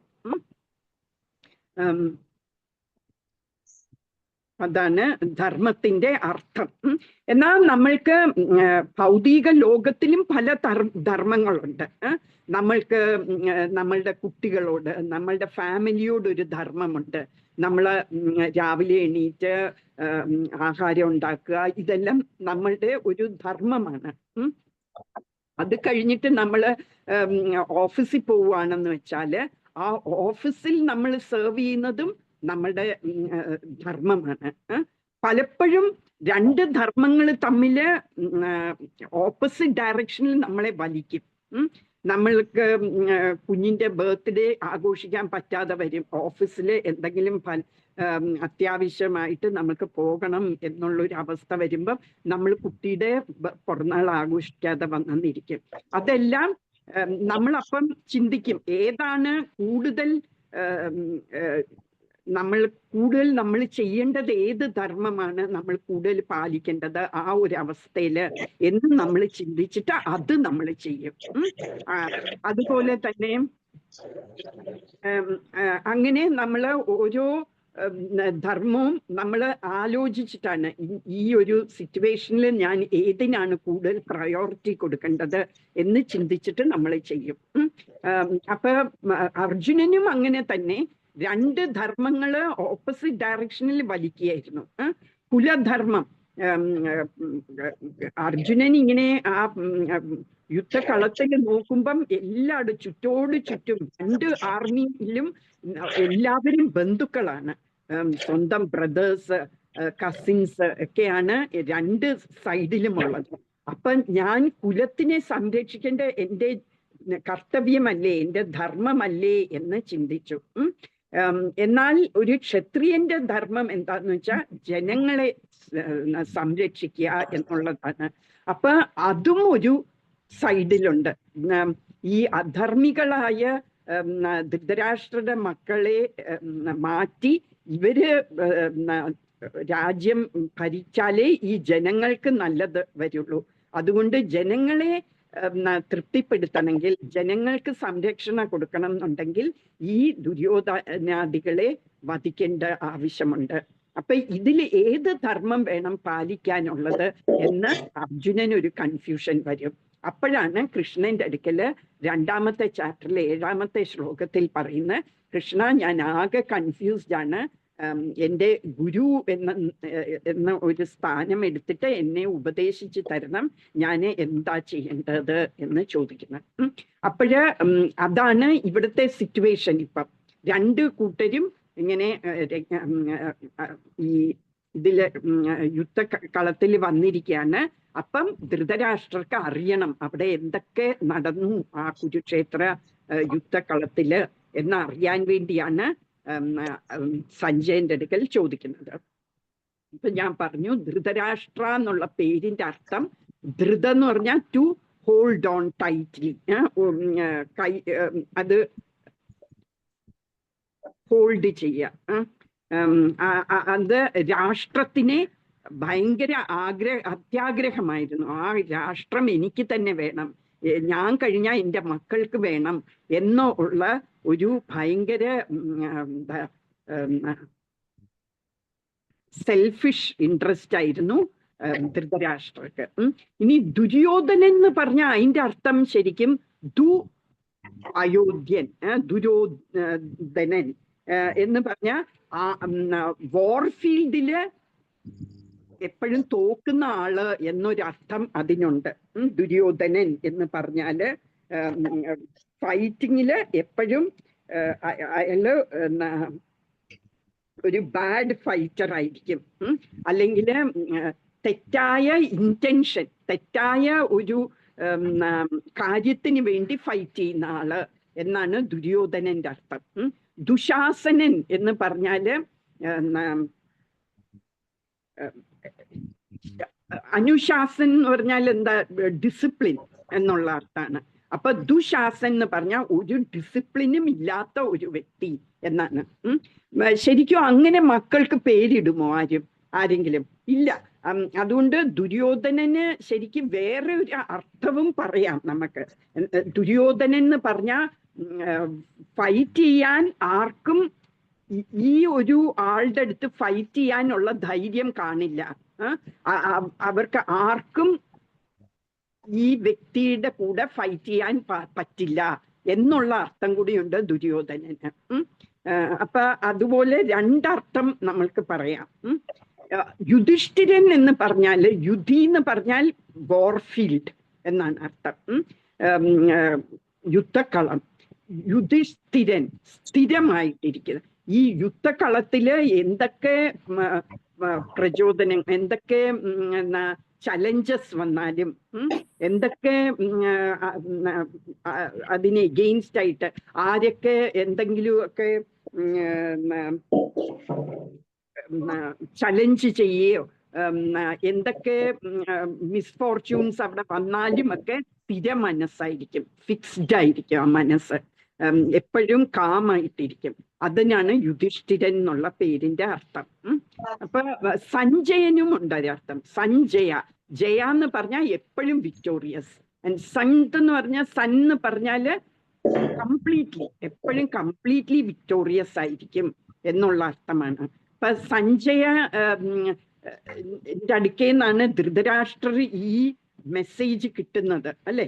ഇപ്പൊ സഞ്ജയൻ എല്ലാം ജയിച്ചവനാണ്, ഇന്ദ്രിയങ്ങളും ഒക്കെ ജയിച്ച ഒരു വ്യക്തിയാണ് സഞ്ജയ്. വ്യാസദേവന്റെ ഡിസൈപ്പിൾ ആണ് സഞ്ജയൻ. ആ സഞ്ജയനാണ് ധൃതരാഷ്ട്രത്തിൽ ഇത് മുഴുവൻ പറഞ്ഞു കൊടുക്കുന്നത്. ഈ ഭഗവത്ഗീത നടന്നത് മുഴുവൻ പറഞ്ഞു കൊടുക്കുന്നുണ്ട് ധൃതരാഷ്ട്രർക്ക്. പക്ഷെ ധൃതരാഷ്ട്രർക്ക് അതുകൊണ്ട് എന്തെങ്കിലും വ്യത്യാസം വന്നോ? ഒന്നും വന്നില്ല. അത് അപ്പം നല്ലൊരാളുടെ കയ്യിൽ നിന്ന് നമ്മൾക്ക് ഈ ഉപദേശം കിട്ടിയാലും നമ്മൾക്ക് അതുകൊണ്ട് ഫലം ഉണ്ടാവണം എന്നില്ല. കൃഷ്ണന്റെ അടുക്കൽ നിന്ന് അർജുനൻ അറിഞ്ഞു. അതുകൊണ്ട് അർജുനന് ഫൈറ്റ് ചെയ്യാൻ ആദ്യം ഫൈറ്റ് ചെയ്യുന്നില്ല എന്ന് പറഞ്ഞു. പിന്നെ കൃഷ്ണന്റെ ഇച്ഛയ്ക്ക് വേണ്ടി, കൃഷ്ണന്റെ ഇച്ഛ അതായത് കൊണ്ട് ഫൈറ്റ് ചെയ്യാമെന്ന് തീരുമാനിച്ചു. ധൃതരാഷ്ട്ര ഇത് മുഴുവൻ കേട്ടിട്ട് ഒരു വ്യത്യാസവും വന്നില്ല. എന്താന്ന് വെച്ചാൽ അതിലൊന്നും വലിയ ഇൻട്രസ്റ്റ് പോലും കാണിച്ചില്ല. ധൃതരാഷ്ട്രർക്ക് അറിയേണ്ട എന്റെ മക്കൾക്ക് എന്ത് പറ്റി എന്നുള്ളതായിരുന്നു ധൃതരാഷ്ട്രരുടെ അറ്റൻഷൻ മുഴുവനും. അതുകൊണ്ട് ഇതിൽ ഒരു ലെസൺ നമ്മൾക്ക് പഠിക്കാൻ പറ്റുന്നത്, നമ്മള് എന്ത് മെസ്സേജ് നമ്മൾ ഭാഗവതവും ഭഗവത്ഗീതയും എല്ലാം കേൾക്കുകയാണെങ്കിൽ അത് നമ്മൾ സബ്മിസീവായിട്ട് നമ്മൾ അറ്റൻഷനോടെ കേൾക്കണം. എന്നാലേ നമ്മൾക്കത് പ്രയോജനം വരുള്ളൂ. അല്ലാതെ ആര് പറഞ്ഞാലും, ഇപ്പൊ നമ്മൾ പ്രഭുപാദയുടെ ബുക്കാണ് വായിക്കുന്നത്. ഇപ്പൊ പ്രഭുപാദ അത്രയും വലിയൊരു ഭക്തനാണ്. അങ്ങനെ ഒരു ഭക്തന്റെ അടുക്കൽ നിന്ന് നമ്മൾ കേൾക്കുകയാണ്. മാത്രമല്ല കൃഷ്ണന്റെ മെസ്സേജാണ്, കൃഷ്ണൻ അർജുനന് വഴി നമ്മൾക്ക് തരുന്ന മെസ്സേജാണ് ഈ ഭഗവത്ഗീതയ്ക്കകത്ത്. അപ്പൊ അത് നമ്മൾക്ക് അതുകൊണ്ട് ഒരു മനമാറ്റം, നമ്മൾക്ക് ഒരു പരിവർത്തനം നമ്മളുടെ ബിഹേവിയറിൽ ഉണ്ടായില്ലെങ്കിൽ അതിൻ്റെ അർത്ഥം നമ്മളത് നേരാവണം ശ്രദ്ധിച്ചില്ല എന്നുള്ളതാണ്. അപ്പൊ അതുകൊണ്ട് ഇറ്റ്സ് വെരി ഇമ്പോർട്ടൻറ്റ് നമ്മൾ വളരെ അറ്റൻറ്റീവായിട്ട് ഇതുപോലത്തെ ഭഗവത്ഗീത, ഭാഗവതം എല്ലാം ശ്രവിക്കണം. അത് നമ്മൾക്ക് എന്ത് അതിൽ നിന്ന് മാറ്റം വരുത്താം എന്ന് നമ്മൾ ചിന്തിക്കണം. ചുമ്മാ കഥ കേട്ടാൽ പോരാ, നമ്മൾ അതുകൊണ്ട് എന്ത് പ്രയോജനം എനിക്ക് ഉണ്ടാക്കാൻ പറ്റും എൻ്റെ ജീവിതത്തിൽ എന്ന് നമ്മൾ ചിന്തിച്ചിട്ട് വേണം നമ്മൾ ഇതെല്ലാം കേൾക്കാൻ. പിന്നെ വേറെ ഒന്നുള്ളത്, നമ്മൾ അറ്റാച്ച്മെന്റ് പാടില്ല. ധൃതരാഷ്ട്രക്ക് എന്താ പറ്റിയത്? ധൃതരാഷ്ട്രക്ക് ഭയങ്കര അറ്റാച്ച്മെന്റ് ആയിപ്പോയി ദുര്യോധനനോടും ഈ രാഷ്ട്രത്തോടും. അതുകൊണ്ടാണ് നമ്മൾക്ക് ഈ വോറിന് തന്നെ കാരണം ശരിക്കും ധൃതരാഷ്ട്രരാണ്, അല്ലെ? ധൃതരാഷ്ട്ര നല്ല ഫേമായിട്ട് ദുര്യോധനന് വോർ വേണം എന്ന് പറഞ്ഞാലും പറ്റില്ല, ഇത് ന്യായമായിട്ട് വേണം നമ്മൾ ചെയ്യാന്, യുധിഷ്ഠിർക്ക് നമുക്ക് ഹാഫ് ദ കിങ്ഡം കൊടുക്കാം എന്ന് പറയാമായിരുന്നു. പക്ഷേ he was too attached not only to his kingdom but also to his son. അപ്പൊ മകനോടും രാജ്യത്തോടും ഭയങ്കര അറ്റാച്ച്മെന്റ് ആയിപ്പോയി ധൃതരാഷ്ട്രക്ക്. നമ്മൾക്ക് തോന്നുമായിരിക്കും അപ്പൊ നമ്മളുടെ അതിൻ്റെ അകത്തുനിന്ന് ലെസൺ എന്താ, നമ്മൾ കൂടുതൽ അറ്റാച്ച്ഡ് ആവില്ല എന്ന്. അപ്പൊ നമ്മൾക്ക് തോന്നും, ഓ അപ്പൊ നമ്മുടെ മക്കളോടും ഭർത്താവിനോടും ഒന്നും അറ്റാച്ച്ഡ് ആവല്ലേ എന്നാണോ പറയുന്നത്, അപ്പൊ നമ്മൾ ഹാർഡ് ഹാർട്ടഡ് ആകുകയല്ലേ എന്ന് നമ്മൾക്ക് തോന്നും. പക്ഷേ അല്ല, ധൃതരാഷ്ട്രര് ഇതുപോലെ അറ്റാച്ച്ഡ് ആയ കൊണ്ട് എന്താ പറ്റിയത്? ദുര്യോധനന്റെ എല്ലാ സിൻഫുൾ ആക്ടിവിറ്റീസിനും കൂട്ടുനിന്നു, അല്ലെ? അങ്ങനെ പാണ്ഡവരെ കുറെ ഉപദ്രവിച്ചു, അല്ലെ? അതും ഞാൻ പറഞ്ഞു തന്നു. ഭീമന്റെ അടുത്ത് ഭീമന് ഒരു പോയിസൺ, കേക്കിന്റെ അകത്ത് പോയിസൺ ഇട്ട് ഭീമന് കൊടുത്തു. അവർ കൊച്ചു കുട്ടിയായിരുന്നപ്പോ തന്നെ. അപ്പൊ അത് ധൃതരാഷ്ട്രരുടെ അറിവോട് കൂടിയാണ് ഇങ്ങനത്തെയൊക്കെ ചെയ്തത്. അപ്പൊ ആ അറ്റാച്ച്മെന്റ് കൊണ്ട് ബാക്കിയുള്ളവരെ ദ്രോഹിക്കുകയായിരുന്നു, അല്ലെ? പിന്നെ എന്താണ്, ഒരു അരക്കില്ലത്തിൽ പറഞ്ഞു വിട്ടു. എന്നിട്ട് അവരുടെ ഉദ്ദേശം എന്താന്ന് വെച്ചാൽ അവര് അരക്കില്ലത്തിന്റെ അകത്തിരിക്കുമ്പം അരക്കായത് കാരണം അത് വേഗം തീ പിടിക്കും. അങ്ങനെ അവരെ എല്ലാവരെയും ആ വീട്ടിലിട്ട് കൊല്ലാനുള്ള ഉദ്ദേശമായിരുന്നു, എല്ലാവരെയും തീ ഇട്ട് കൊല്ലാനുള്ള ഉദ്ദേശമായിരുന്നു. അത് വിതുരര് നേരത്തെ അറിഞ്ഞ കാരണം അവരെ രക്ഷിക്കും. പക്ഷെ ഇതായിരുന്നു അവരുടെ എയിം. അത് ധൃതരാഷ്ട്രർക്കും അറിഞ്ഞുകൊണ്ട് ചെയ്തതാണ്. പിന്നെ ദ്രൗപദിയുടെ ഈ ദ്രൗപദിയെ ഉപദ്രവിച്ചപ്പോഴും ധൃതരാഷ്ട്ര അത് നോക്കി നിന്നു, അതിന് ഒന്നും പറഞ്ഞില്ല, അതിന്റെ എഗെയിൻസ്റ്റ് ആയിട്ട് ഒന്നും പറഞ്ഞില്ല. ധൃതരാഷ്ട്രാണ് രാജാവ്. രാജാവ് ഒരു വാക്ക് പറഞ്ഞിരുന്നെങ്കിൽ നിർത്തിയേനെ, അല്ലെ, ദുശാസനൻ. പക്ഷെ അത് ചെയ്തില്ല. അതെല്ലാം എന്തുകൊണ്ടാണ്? അറ്റാച്ച്മെന്റ് കൊണ്ടായിരുന്നു. അത് കാരണം നമ്മള് അറ്റാച്ച്ഡ് ആവില്ല എന്നാണ് നമ്മൾ പഠിക്കുന്ന ലെസൺ. നമ്മൾ തന്നെയാണെങ്കിലും നമ്മുടെ പിള്ളേര് കുട്ടികള് തെറ്റായ കാര്യങ്ങൾ ചെയ്യുമ്പം നമ്മൾ ഒരു അമ്മ എന്ന നിലയിൽ നമ്മൾ അവരുടെ സൈഡ് നിൽക്കും. അവര് വേറെ ഒരു കുട്ടിയായിട്ട് ഫൈറ്റ് ചെയ്തെന്നിരിക്കട്ടെ, നമ്മളുടെ കുട്ടിയുടെ സൈഡിലാണ് തെറ്റ് എന്നുണ്ടെങ്കിലും നമ്മൾ ചിലപ്പം നമ്മളുടെ കുട്ടിയുടെ സൈഡിൽ നിൽക്കും. അത് അറ്റാച്ച്മെന്റ് കൊണ്ടാണ്. എന്നാൽ നമ്മൾ ഡിറ്റാച്ച്ഡ് ആണെങ്കിൽ നമ്മൾക്ക് അതിനെ അൺബയസ്ഡ് ആയിട്ട് കാണാൻ കഴിയും. എന്നുവെച്ചാൽ പക്ഷാഭേദമില്ലാതെ നമ്മൾക്ക് അതിനെ വീക്ഷിക്കാൻ സാധിക്കും. എന്നിട്ട് നമ്മൾക്ക് കറക്റ്റായിട്ട് എന്താണ്, ആരാണ് തെറ്റ് എന്ന് പറഞ്ഞു കൊടുക്കാനും നമ്മുടെ കുട്ടികളെ അതിൽ നിന്ന് പിന്തിരിപ്പിക്കാനും അവർക്ക് നല്ല ലെസൺസ് പറഞ്ഞു കൊടുക്കാനും നമുക്ക് സാധിക്കും. ഇതൊന്നും നമുക്ക് നടക്കില്ല നമ്മൾക്ക് അറ്റാച്ച്ഡ് ആണെങ്കിൽ. എന്നാൽ സത്യത്തിൽ ഗാന്ധാരി ഡിറ്റാച്ച്ഡ് ആണ്. ഗാന്ധാരി എപ്പോഴും ഈ ദുര്യോധനൻ ചെയ്യുന്ന പ്രവർത്തികളെ എല്ലാം എതിർക്കുമായിരുന്നു. ആദ്യം തൊട്ട് പറയുമായിരുന്നു ഈ പകുതി രാജ്യം യുധിഷ്ഠിരന് കൊടുക്കുക എന്ന് ഉപദേശിച്ചിരുന്നു ഗാന്ധാരി. അത് കാരണം തന്നെ ഗാന്ധാരി അറിയാതെയാണ് പല സംഗതികളും ചെയ്തത്. ഈ വിഷം കൊടുത്തതും അരക്കില്ലം പണിതതും എല്ലാം ഗാന്ധാരി അറിയാതെ ചെയ്തതാണ്. ഗാന്ധാരി അറിഞ്ഞാൽ എതിർക്കും എന്നറിഞ്ഞുകൊണ്ട്. അപ്പൊ അതാണ് വേറെ ഒരു ഇത്.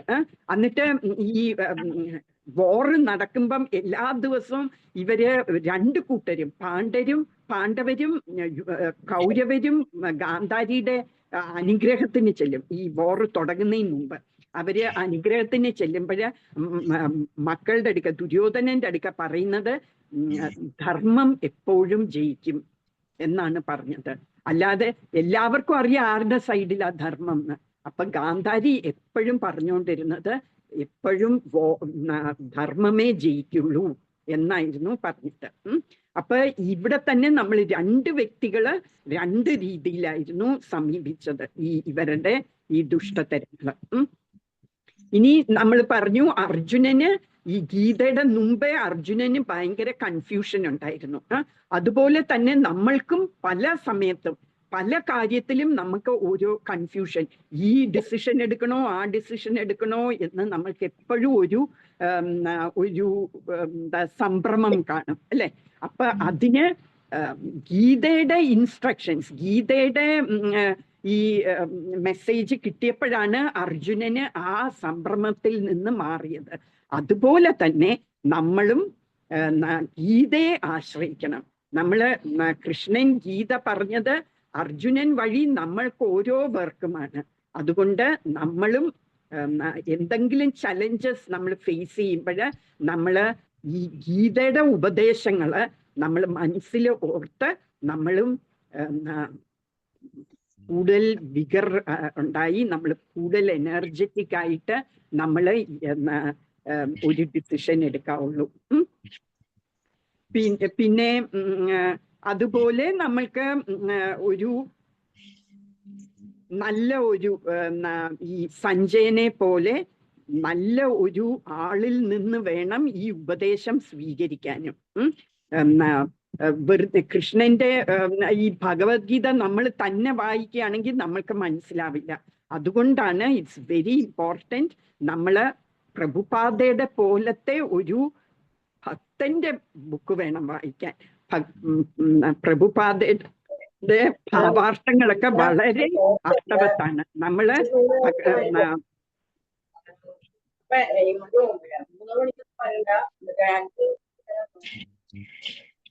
2 മണിക്ക്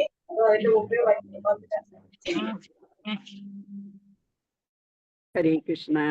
അപ്പൊ നമ്മള് ഒരു ഭക്തന്റെ കയ്യിൽ നിന്ന് വേണം ഇതെല്ലാം മനസ്സിലാക്കാൻ. അതുപോലെ ഒരു ഏറ്റവും വലിയ ഭക്തനാണ് പ്രഭുപാദ്. പ്രഭുപാദ് ഈ പർപ്പോട്ടിൽ നമ്മൾ നോക്കിയാൽ പ്രഭുപാദിന്റെ ഓൺ ചിന്തകളോ ഓൺ ഇതും അല്ല എഴുതിയിരിക്കുന്നത് അല്ലെ. പ്രഭുപാദ എപ്പോഴും നമ്മൾ പർപ്പോട്ട്സ് വായിച്ചു നോക്കിയാൽ, ഭാവാർത്ഥങ്ങൾ ഇങ്ങനെ വായിച്ചു നോക്കിയാൽ നമുക്ക് കാണാം എപ്പോഴും ആചാര്യന്മാരെ കോട്ട് ചെയ്താണ് പ്രഭുപാദ എഴുതുന്നത്. എന്താ വിശ്വനാഥ് ചക്രവർത്തി ഠാക്കൂർ ഇങ്ങനെ പറഞ്ഞു, ബലദേവ് ഭൂഷൺ ഇങ്ങനെ പറഞ്ഞു, രാമാനുചാരിയെ കോട്ട് ചെയ്യുന്നുണ്ട്, മധ്വാചാര്യരെ കോട്ട് ചെയ്യുന്നുണ്ട്.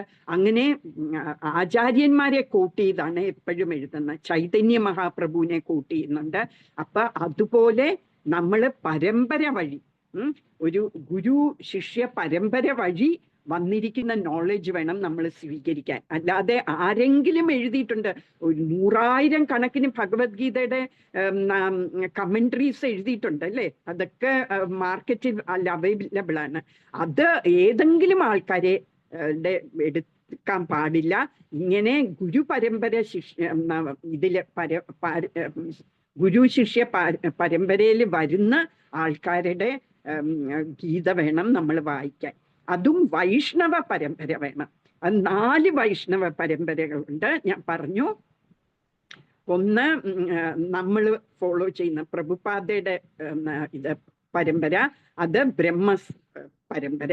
പിന്നെ കുമാര പരമ്പരയുണ്ട്, കുമാര സമ്പ്രദായമുണ്ട്, പിന്നെ ശ്രീ സമ്പ്രദായമുണ്ട്, പിന്നെ രുദ്ര സമ്പ്രദായമുണ്ട്. ഇങ്ങനെ 4 സമ്പ്രദായങ്ങളുണ്ട് വൈഷ്ണവരുടെ. ആ സമ്പ്രദായത്തിൽ കൂടി വേണം നമ്മൾ പോകാൻ. അങ്ങനെ ഒരു ഗുരുവിനെയും വേണം നമ്മൾ ആശ്രയിക്കാൻ. അപ്പൊ അത് വേറൊരു ലെസൺ നമ്മൾ പഠിക്കുന്നത്.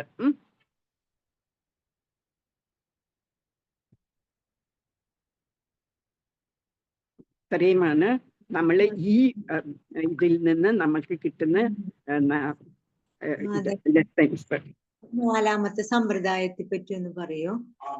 രുദ്ര സമ്പ്രദായം ശിവന്റെ സമ്പ്രദായമാണ്. അതും വൈഷ്ണവ സമ്പ്രദായമാണ്. ശരിക്കും ശിവൻ എന്ന് പറയുന്നത് ഏറ്റവും വലിയ വൈഷ്ണവനാണ്. ഇപ്പൊ നമ്മള് ഭാഗവതത്തിൽ തന്നെ പറയുന്നുണ്ട്, വൈഷ്ണവാനാം ശംഭോ എന്ന് പറയും. ഏറ്റവും വലിയ വൈഷ്ണവനാണ് ശംഭു, ശിവൻ. രുദ്രഗീതം എന്നും പറഞ്ഞുകൊണ്ട് 24ാമത്തെ സ്കന്ധത്തില് 28ാമത്തെ 21ാമത്തെ ചാപ്റ്ററാണ് രുദ്രഗീതം വരുന്നത്. അതില് പ്രജേദാസിന്റെ അടുക്കല് ശിവൻ പറയുന്ന ഒരു പ്രേയറാണ്. അത് ചൊല്ലിയാല് നിങ്ങൾക്ക് നിങ്ങളുടെ കാര്യം സാധിക്കും. അവര് തപസ്സിന് വന്നതാണ്. അപ്പം നിങ്ങളുടെ തപശ്ചര്യ സക്സസ്ഫുൾ ആകും നിങ്ങൾ ഈ പ്രേയർ പറഞ്ഞാൽ. ആ പ്രേയർ മുഴുവനും കൃഷ്ണനെ പ്രകീർത്തിക്കുന്നതാണ്, കൃഷ്ണന്റെ ഗ്ലോറിഫിക്കേഷൻ ആണ് ആ ഫുൾ പ്രേയർ. എന്താ 32 എങ്ങാണ്ട് തൊട്ട് 78 വരെയോ മറ്റുണ്ട് ആ ശ്ലോകം. അത്രയും ലെങ്തി ഒരു പ്രേയറാണ്. അത് മുഴുവനും കൃഷ്ണനെ പ്രകീർത്തിക്കുകയാണ്. അപ്പൊ അത്രയൊക്കെ എനിക്ക് അറിയുള്ളൂ മാതാജി. അതെങ്ങനെ ആ സമ്പ്രദായം വന്നു എന്നുള്ളത് എനിക്ക് അറിയില്ല കേട്ടോ. ഞാൻ നോക്കിയിട്ട് എനിക്ക് മനസ്സിലായാൽ ഞാൻ പറഞ്ഞുതരാം. പിന്നെ ഉള്ളത് ശ്രീ സമ്പ്രദായം. അത് യമുനാചാര്യ എന്ന് പറയുന്ന ആളാണ് കൊണ്ടുവന്നത്. ഞാൻ യമുനാചാര്യയുടെ കഥയും പറഞ്ഞു തന്നു. അത് ഈ ക്ലാസ്സിലാണോ എന്ന് എനിക്ക് ഓർമ്മയില്ല. യമുനാചാര്യ എന്ന് പറയുന്ന ആള് ഒരു ഗുരുവിന്റെ അവിടെ ഒരു 10 വയസ്സായ കുട്ടി ആയിരുന്നു. ഇങ്ങനെ ഗുരുവിന്റെ അവിടെ ഇരുന്ന് ശിക്ഷ നേടുകയായിരുന്നു ഗുരുവിന്റെ ഗുരുകുലത്തില്. അപ്പൊ ഒരു തവണ അവിടുത്തെ രാജാവിന്റെ ഒരു മെസ്സഞ്ചർ വരും ഈ ഗുരുവിനെ ഒരു തർക്കവാദത്തിന് വേണ്ടി കൊണ്ടുപോവാൻ. അപ്പൊ അവിടെ ഗുരു ഇല്ലാത്ത കാരണം യമുനാചാര്യ പോകും. എന്നിട്ട് ആ തർക്കത്തില് യമുനാചാര്യ ജയിക്കും. അപ്പൊ ആ ജയിക്കുമ്പോഴ് ഹാഫ് ദ കിങ്ഡം യമുനാചാര്യക്ക് കൊടുക്കും. അതായിരുന്നു ആ ബെറ്റ് പോലെ. ആ തർക്കത്തിൽ ജയിക്കുകയാണെങ്കിൽ പകുതി കിങ്ഡം കൊടുക്കും എന്നായിരുന്നു. അപ്പം യമുനാചാര്യക്ക് ഈ കിങ്ഡം കിട്ടി. അപ്പൊ പിന്നെ ആ കിങ്ഡം ഭയങ്കര എഫിഷ്യന്റ് ആയിട്ടൊക്കെ ഭരിച്ചു ഈ യമുനാചാര്യ. പക്ഷേ ഈ ലൗകിക ഇതിലായിപ്പോയി. എന്താന്ന് വെച്ചാൽ ഈ രാജ്യത്തിന്റെ ഭരണവും അങ്ങനെ ഭൗതികതയിൽ ടോട്ടലി ആയിപ്പോയി. അപ്പൊ യമുനാചാര്യയുടെ ഗ്രാൻഡ് ഫാദർ മരിക്കാൻ പോകുമ്പോൾ ശിഷ്യന്റെ അടുക്ക പറയും, അതും വലിയൊരു മുനിയായിരുന്നു കേട്ടോ, ഒരു നാഥെന്നായിരുന്നു പേര്. അപ്പൊ ആ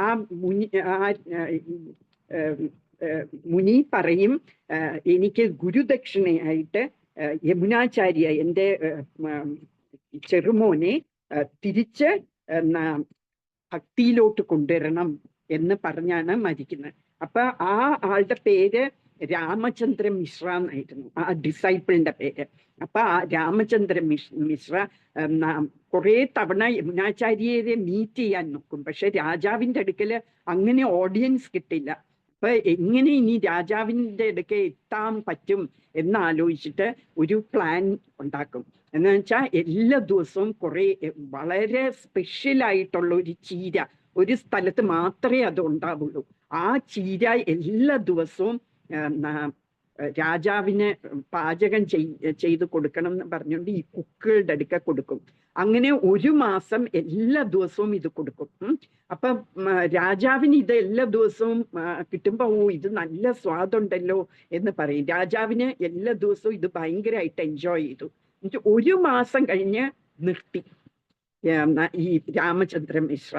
അപ്പൊ പറയും, എന്താ എനിക്ക് കൊണ്ടുവരാഞ്ഞ ഇന്ന് ആ ചീര എന്താ കൊണ്ടുവരാത്ത, എനിക്ക് ആ ചീര വേണം എന്ന് പറയും. അപ്പൊ പറയും, ആരോ ഒരു മനുഷ്യൻ കൊണ്ടു തന്നുകൊണ്ടിരുന്നതാ, ഇപ്പൊ അതില്ല, അയാളിപ്പൊ കൊണ്ടുവരുന്നില്ല എന്ന് പറയും.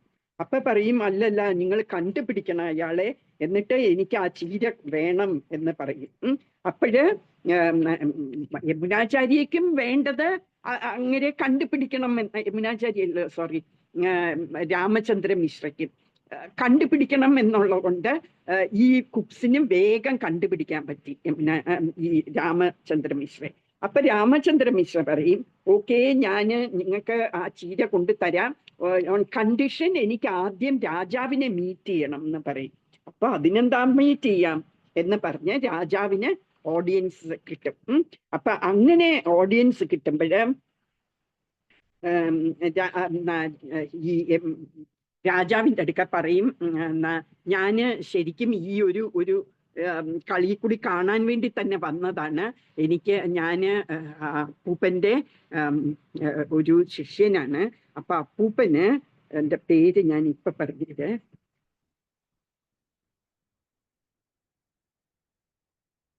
നാഥൻ എന്നായിരുന്നു, നാഥൻ. ഇപ്പം പറയും, അപ്പൂപ്പൻ മരിക്കാൻ നേരത്ത് എനിക്കൊരു ട്രഷർ തന്നിട്ടുണ്ട്, അത് യമുനാചാര്യക്ക് കൊടുക്കണം എന്ന് പറഞ്ഞാണ് എനിക്ക് തന്നേച്ച് പോയിരിക്കുന്നതെന്ന് പറയും. അപ്പൊ പറയുന്ന താത്ത എനിക്ക് അപ്പൂപ്പൻ തന്നിരിക്കുന്ന ട്രഷർ എന്ന് പറയും. അങ്ങനെ തരാൻ പറ്റില്ല, അത് ഒരു ദൂരെ ഒരു സ്ഥലത്താണെന്ന് പറയും. എന്നാ ശരി, നമുക്ക് സേനകളെ എല്ലാം വിളിച്ചിട്ട് നമുക്ക് അവിടെ പോയി ആ സാധനം എടുക്കാം എന്ന് പറയും. അപ്പൊ അങ്ങനെയും പറ്റില്ല, തന്നെ വരണം, അത് നടന്നു വരണം എന്ന് പറയും. അപ്പം ഓക്കെ, നിങ്ങളൊരു ബ്രാഹ്മണനാണ്, പിന്നെ എൻ്റെ അപ്പൂപ്പൻ്റെ ശിഷ്യനുമായ കാരണം ഞാൻ ബിലീവ് ചെയ്യുന്നു നിങ്ങളെ, ഞാൻ വരാം എന്ന് പറഞ്ഞ് ഇവര് രണ്ടുപേരും കൂടെ കുറെ വനത്തിൽ കൂടിയൊക്കെ കുറെ നടക്കും. ഈ നടക്കുന്ന വഴി മുഴുവനും രാമചന്ദ്ര മിശ്ര ഭഗവത്ഗീത ചൊല്ലിക്കൊണ്ടാണ് നടക്കുന്നത്. അങ്ങനെ നടന്ന്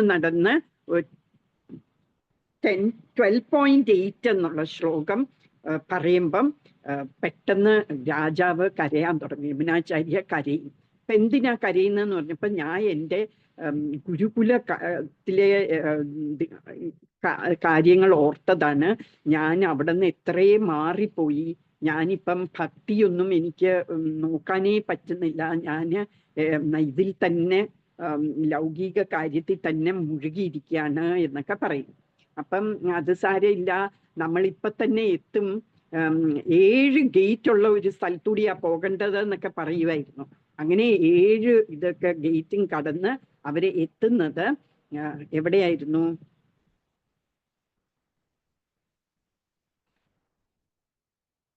സ്ഥലത്തിന്റെ പേര് ഞാൻ മറന്നുപോയി. ഇവിടെ ഇല്ലേ,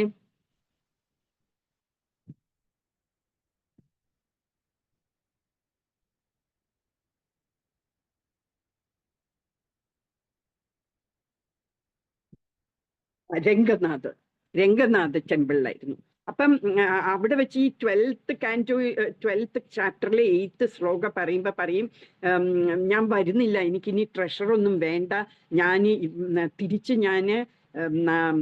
ഭഗവാനെ ധ്യാനിക്കാൻ പോവുക, എനിക്ക് രാജ്യവും ഒന്നും വേണ്ട, ഞാൻ ധ്യാനിക്കാൻ പോവാണ്. രാമചന്ദ്ര മിശ്രയുടെ അടുക്ക പറയും, നീ പൊക്കോ, എനിക്ക് വേണ്ട ട്രഷർ എന്ന് പറയും അല്ലല്ല ഇവിടം വരെ വന്നതല്ലേ, ഇനി കുറച്ച് ദൂരം കൂടെ ഉള്ളൂ പോകാന് എന്നും പറഞ്ഞു വെച്ച് ഈ രംഗനാഥ് സ്വാമിയുടെ ടെമ്പിളിൽ കൊണ്ടുപോയിട്ട് അവിടെ അനന്തശേഷനിൽ ഇങ്ങനെ കിടക്കുന്ന വിഷ്ണു ഭഗവാനാണ് അവിടുത്തെ മൂർത്തി. അപ്പൊ അത് കാണുമ്പോഴത്തേക്കും ഭയങ്കര സന്തോഷമാകും. എന്നിട്ട് പറയും, ഈ ട്രഷറാണ് നിന്റെ അപ്പൂപ്പനെ എന്നെ ഏൽപ്പിച്ചിരുന്നത്, നിന്നെ ഏൽപ്പിക്കാൻ വേണ്ടി ഇനി എന്താന്ന് വെച്ചാൽ ചെയ്തോ ഈ ഡേറ്റിയെ എന്ന് പറയും. അങ്ങനെയാണ് യമുനാചാര്യ രാജ്യമൊക്കെ വിട്ട് ഈ ഡേറ്റിയെ രംഗനാഥിനെ സെർവ് ചെയ്യാൻ തുടങ്ങും. എന്നിട്ട് ഈ ശ്രീ സമ്പ്രദായ ഉണ്ടാക്കി കുറെ തൗസൻഡ്സ് ഓഫ് ഡിസൈപ്പിൾസിനെ ഉണ്ടാക്കി യമുനാചാര്യ. അപ്പൊ അതാണ് യമുനാചാര്യയുടെ കഥ. അത് ശ്രീ സമ്പ്രദായ അങ്ങനെയാ ഉണ്ടായത്. പിന്നെ ഇത്രയുമാണ് ഈ ഫസ്റ്റ് ചാപ്റ്ററിൽ, ഫസ്റ്റ് ലെസൺ. ഇത് നമുക്ക് സമയമുണ്ട്, നമുക്ക് ഇനി നോക്കാം സെക്കൻഡ് വേഴ്സ്.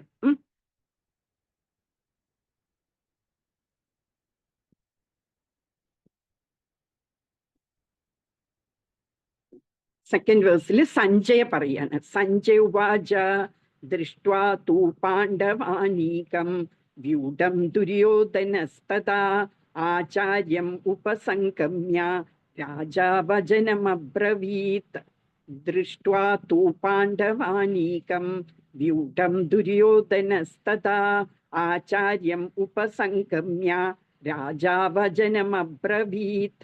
ആരെങ്കിലും ചൊല്ലുന്നോ?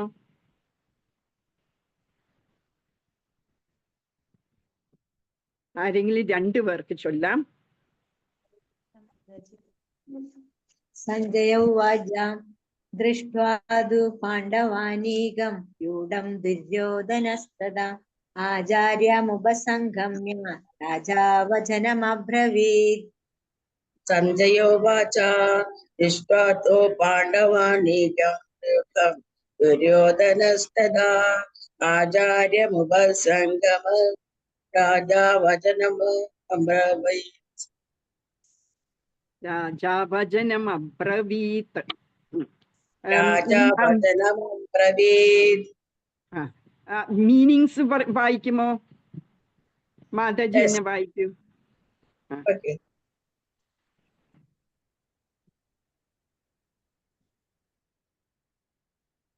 സഞ്ജയ ഉവാച, സഞ്ജയൻ പറഞ്ഞു, തഥാ അപ്പോൾ രാജാവായ ദുര്യോധനൻ വ്യൂഢം വ്യൂഹരിച്ച പാണ്ഡവനീകം പാണ്ഡവരുടെ സൈന്യത്തെ ദൃഷ്ട്വാതു കണ്ടിട്ട് ആചാര്യം ഉപസംഗമിയ ഗുരുവിന്റെ അടുത്ത് ചെന്നിട്ട് വചനം ഇപ്രകാരമുള്ള വാക്ക് അബ്രവീത് പറഞ്ഞു. സഞ്ജയൻ പറഞ്ഞു, അല്ലയോ രാജാവേ, പാണ്ഡുപുത്രന്മാർ സജ്ജമാക്കിയ സൈന്യത്തെ കണ്ട് ദുര്യോധന മഹാരാജാവ് ആചാര്യന്റെ മുമ്പിൽ ചെന്ന് ഇങ്ങനെ പറഞ്ഞു. ഭാവാർത്ഥം പറയണോ മാതാജി? പറഞ്ഞോളൂ. ഭാവാർത്ഥം: ജനനം മുതൽക്കേ അന്ധനായിരുന്നു ധൃതരാഷ്ട്രൻ. നിർഭാഗ്യവശാൽ ആധ്യാത്മിക വീക്ഷണവും അദ്ദേഹത്തിനില്ല. ധർമ്മത്തെ സംബന്ധിച്ചിടത്തോളം തന്റെ മക്കളും അത്ര തന്നെ അന്ധരാണെന്ന് അദ്ദേഹത്തിന് നന്നായി അറിയാം. ജനനം മുതൽക്കേ ധർമ്മനിഷ്ഠരായിരുന്ന പാണ്ഡുപുത്രന്മാരുമായി പൊരുത്തപ്പെടാൻ അവർക്ക് ഒരിക്കലും സാധ്യമല്ലെന്നും അറിയാം. എങ്കിലും ഈ പവിത്രമായ സ്ഥലത്തിന്റെ സ്വാധീന ശക്തിയെപ്പറ്റി അദ്ദേഹത്തിന് സംശയമുണ്ട്. ഇങ്ങനെ യുദ്ധരംഗത്തെ സ്ഥിതിയെപ്പറ്റി ചോദിച്ചതിന്റെ ഉദ്ദേശ്യം സഞ്ജയൻ മനസ്സിലാക്കുകയും ചെയ്തു. തീർത്ഥസ്ഥലത്തിന്റെ സ്വാധീന ശക്തിക്ക് അധീനരായി ദുര്യോധനാദികൾ യാതൊരു ഒത്തുതീർപ്പിനും ഒരുങ്ങാനിടയില്ലെന്ന് വിഷാദഗ്രസ്തനായ രാജാവിനെ ധൈര്യപ്പെടുത്താനായി സഞ്ജയൻ പറയുന്നു. ദുര്യോധനൻ പാണ്ഡവരുടെ സേനാവ്യൂഹം കണ്ട ശേഷം ദുര്യോധനൻ തന്റെ ആചാര്യനായ ദ്രോണരുടെ അരികിൽ സത്യസ്ഥിതി അറിയിക്കാനായി ചെല്ലുന്നു. രാജാവാണെങ്കിൽ കൂടി ദുര്യോധന് കാര്യഗൗരവം മൂലം ദ്രോണാചാര്യനെ ചെന്ന് കാണേണ്ടി വന്നു. രാഷ്ട്രതന്ത്രജ്ഞൻ എന്ന നിലയിൽ അദ്ദേഹം പ്രഗത്ഭനായിരുന്നു. പക്ഷേ പാണ്ഡവരുടെ സൈന്യബലം കണ്ടപ്പോൾ തനിക്കുണ്ടായ ഭയത്തെ തന്ത്രപരമായ ഈ പുകമറ കൊണ്ട് മൂടിവെക്കാൻ ദുര്യോധനന് കഴിഞ്ഞില്ല. ഹരേ കൃഷ്ണ. ഹരേ കൃഷ്ണ. താങ്ക് യു മാതാജി. അപ്പോഴ് ഇതില് സഞ്ജയൻ സംസാരിക്കുകയാണ്. അപ്പൊ ധൃതരാഷ്ട്രര് എന്ത് ചോദിച്ചു? കിം അകുർവത സഞ്ജയ, എന്താണ് അവര് ചെയ്തത് എന്ന് ചോദിച്ചു. അപ്പം ഇതിൻ്റെ അകത്ത് പറയുന്നുണ്ട്, സഞ്ജയന് മനസ്സിലായി രാജാവിന്റെ മനസ്സിൽ എന്താണ് എന്നുള്ളത് സഞ്ജയന് മനസ്സിലായി. എന്തായിരുന്നു രാജാവിന് പേടിയായിരുന്നു. ഇത് ധർമ്മം നടക്കുന്ന സ്ഥലത്താണ് അവർ എത്തിയിരിക്കുന്നത്, അല്ലെ? കുരുക്ഷേത്രം എന്ന് പറയുന്ന ഒരു ധർമ്മം ക്ഷേത്രമാണ്. അവിടെ ഞാൻ പറഞ്ഞു പല രാജാക്കന്മാരും, പണ്ടുള്ള രാജാക്കന്മാരെല്ലാം അവിടെ യജ്ഞങ്ങളും ഒക്കെ ചെയ്തിരുന്ന ഭൂമിയാണ്. അതിന് കുരുക്ഷേത്രം എന്നുള്ള പേര് തന്നെ കിട്ടിയ ഇവരുടെ ഫോർഫാദറായ കുരു അവിടെ യജ്ഞങ്ങൾ ചെയ്തിട്ടുണ്ട്. അത് പോരാഞ്ഞിട്ട് പരശുരാമൻ ആരായിരുന്നു? ക്ഷത്രിയന്മാരെ 21 തവണ ക്ഷത്രിയന്മാരെ എല്ലാം കൊന്നതാണ് പരശുരാമൻ. എന്നിട്ട് പരശുരാമൻ ഒടുക്കം ആ പാപങ്ങളൊക്കെ തീരാൻ വേണ്ടി ഇവിടെ വന്ന് യജ്ഞങ്ങളും തപസ്സും ഒക്കെ ഇരുന്നു. അപ്പൊ അത്ര വലിയ പുണ്യ സ്ഥലമാണ് കുരുക്ഷേത്രം. പിന്നെ പ്രഭുപാദ് പറയുന്നുണ്ട്, വേറെ സ്വർഗലോകത്ത് നിന്നൊക്കെയുള്ള ആൾക്കാർ പോലും ഈ ഭൂമിയിൽ വന്ന് കുരുക്ഷേത്രത്തിൽ വന്ന് വർഷിപ്പ് ചെയ്യുമായിരുന്നു, ഒരു ആരാധനകളൊക്കെ ചെയ്യുമായിരുന്നു. അപ്പൊ അത്രയും പുണ്യമായ ഒരു സ്ഥലത്തിന്റെ ഇൻഫ്ലുവൻസ് കിട്ടുമോ ദുര്യോധനൻ ആദികൾക്ക് എന്ന് ധൃതരാഷ്ട്രർ ഭയന്നു. എന്ന് പറഞ്ഞാൽ അതിന്റെ ഇൻഫ്ലുവൻസ് കൊണ്ട് പറയുമോ ഇനി ഓക്കെ നമുക്കെന്നാ വോറ് വേണ്ട, യുധിഷ്ഠിര നീ പകുതി കിങ്ഡം എടുത്തോ എന്ന് പറയുമോ ദുര്യോധനൻ എന്ന് ഭയന്നു ധൃതരാഷ്ട്രർ. അത് സന്തോഷിക്കല്ല ധൃതരാഷ്ട്രർ. ഞാൻ പറഞ്ഞ പോലെ ധൃതരാഷ്ട്രർക്ക് ഒരു പക്ഷേ ദുര്യോധനനെക്കാട്ടിലും ആഗ്രഹം കൂടുതലായിരുന്നു രാജ്യം വേണം എന്നുള്ളത്. അപ്പം ധൃതരാഷ്ട്രർക്ക് ഒരിക്കലും ദുര്യോധനൻ ഒന്നും ഒത്തുതീർപ്പിൽ വരല്ല എന്നുള്ളതായിരുന്നു ധൃതരാഷ്ട്രരുടെ ഇച്ഛ. ഈ എങ്ങനെയാണ് ഈ പുണ്യസ്ഥലങ്ങൾ നമ്മളുടെ മനസ്സിനെ എങ്ങനെ ഇൻഫ്ലുവൻസ് ചെയ്യും എന്നുള്ളതിന് ഒരു ചെറിയൊരു കഥ പറഞ്ഞുതരാം. ഒരിക്കല് ഭീമന് ഒരു റിവർ പോകുന്നുണ്ട്. അതിന്റെ അപ്പുറത്തെ വശത്ത് ഭീമൻ നിൽക്കുന്നു, ഇപ്പുറത്തെ വശത്ത് യുധിഷ്ഠിരൻ നിൽക്കുകയായിരുന്നു. അപ്പൊ ഭീമൻ ഇങ്ങനെ പറയാൻ തുടങ്ങി ദേഷ്യപ്പെട്ട് യുധിഷ്ഠിരന്റെ അടുക്കല്, എല്ലാം നീ കാരണമാണ്, ഈ നമ്മളിപ്പൊ വനത്തിൽ വന്ന് നമ്മളിങ്ങനെ അനുഭവിക്കുന്നത് ഒക്കെ നീയാണ് കാരണം. ആ ചൂതുകളി കളിച്ചിട്ടല്ലേ ഇതെല്ലാം പറ്റിയത്.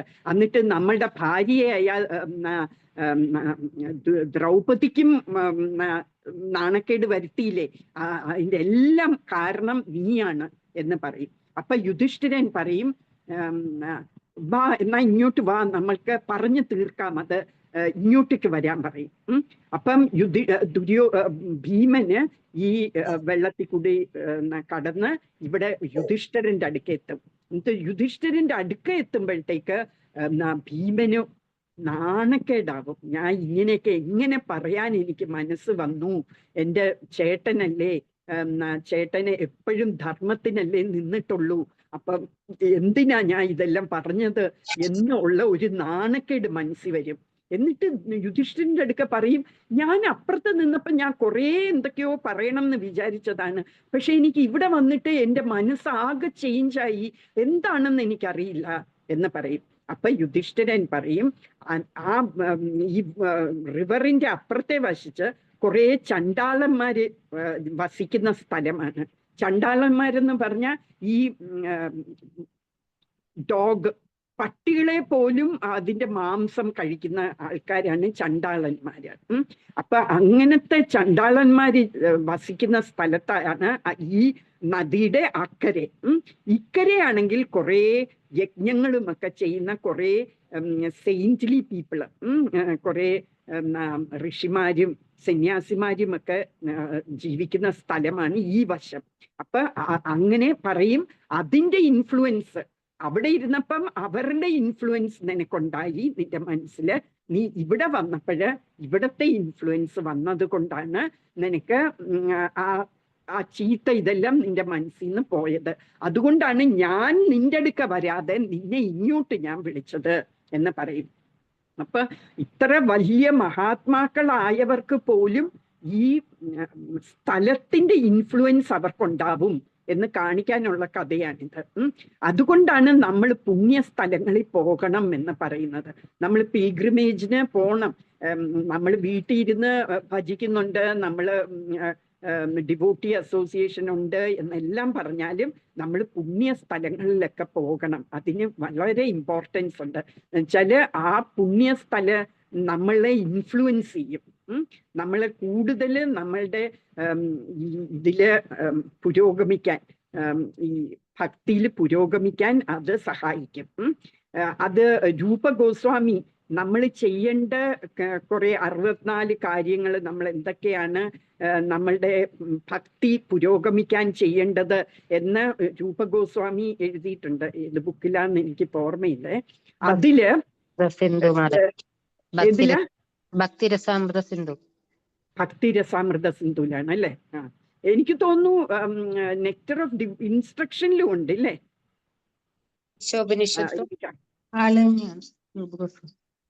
ഓക്കെ.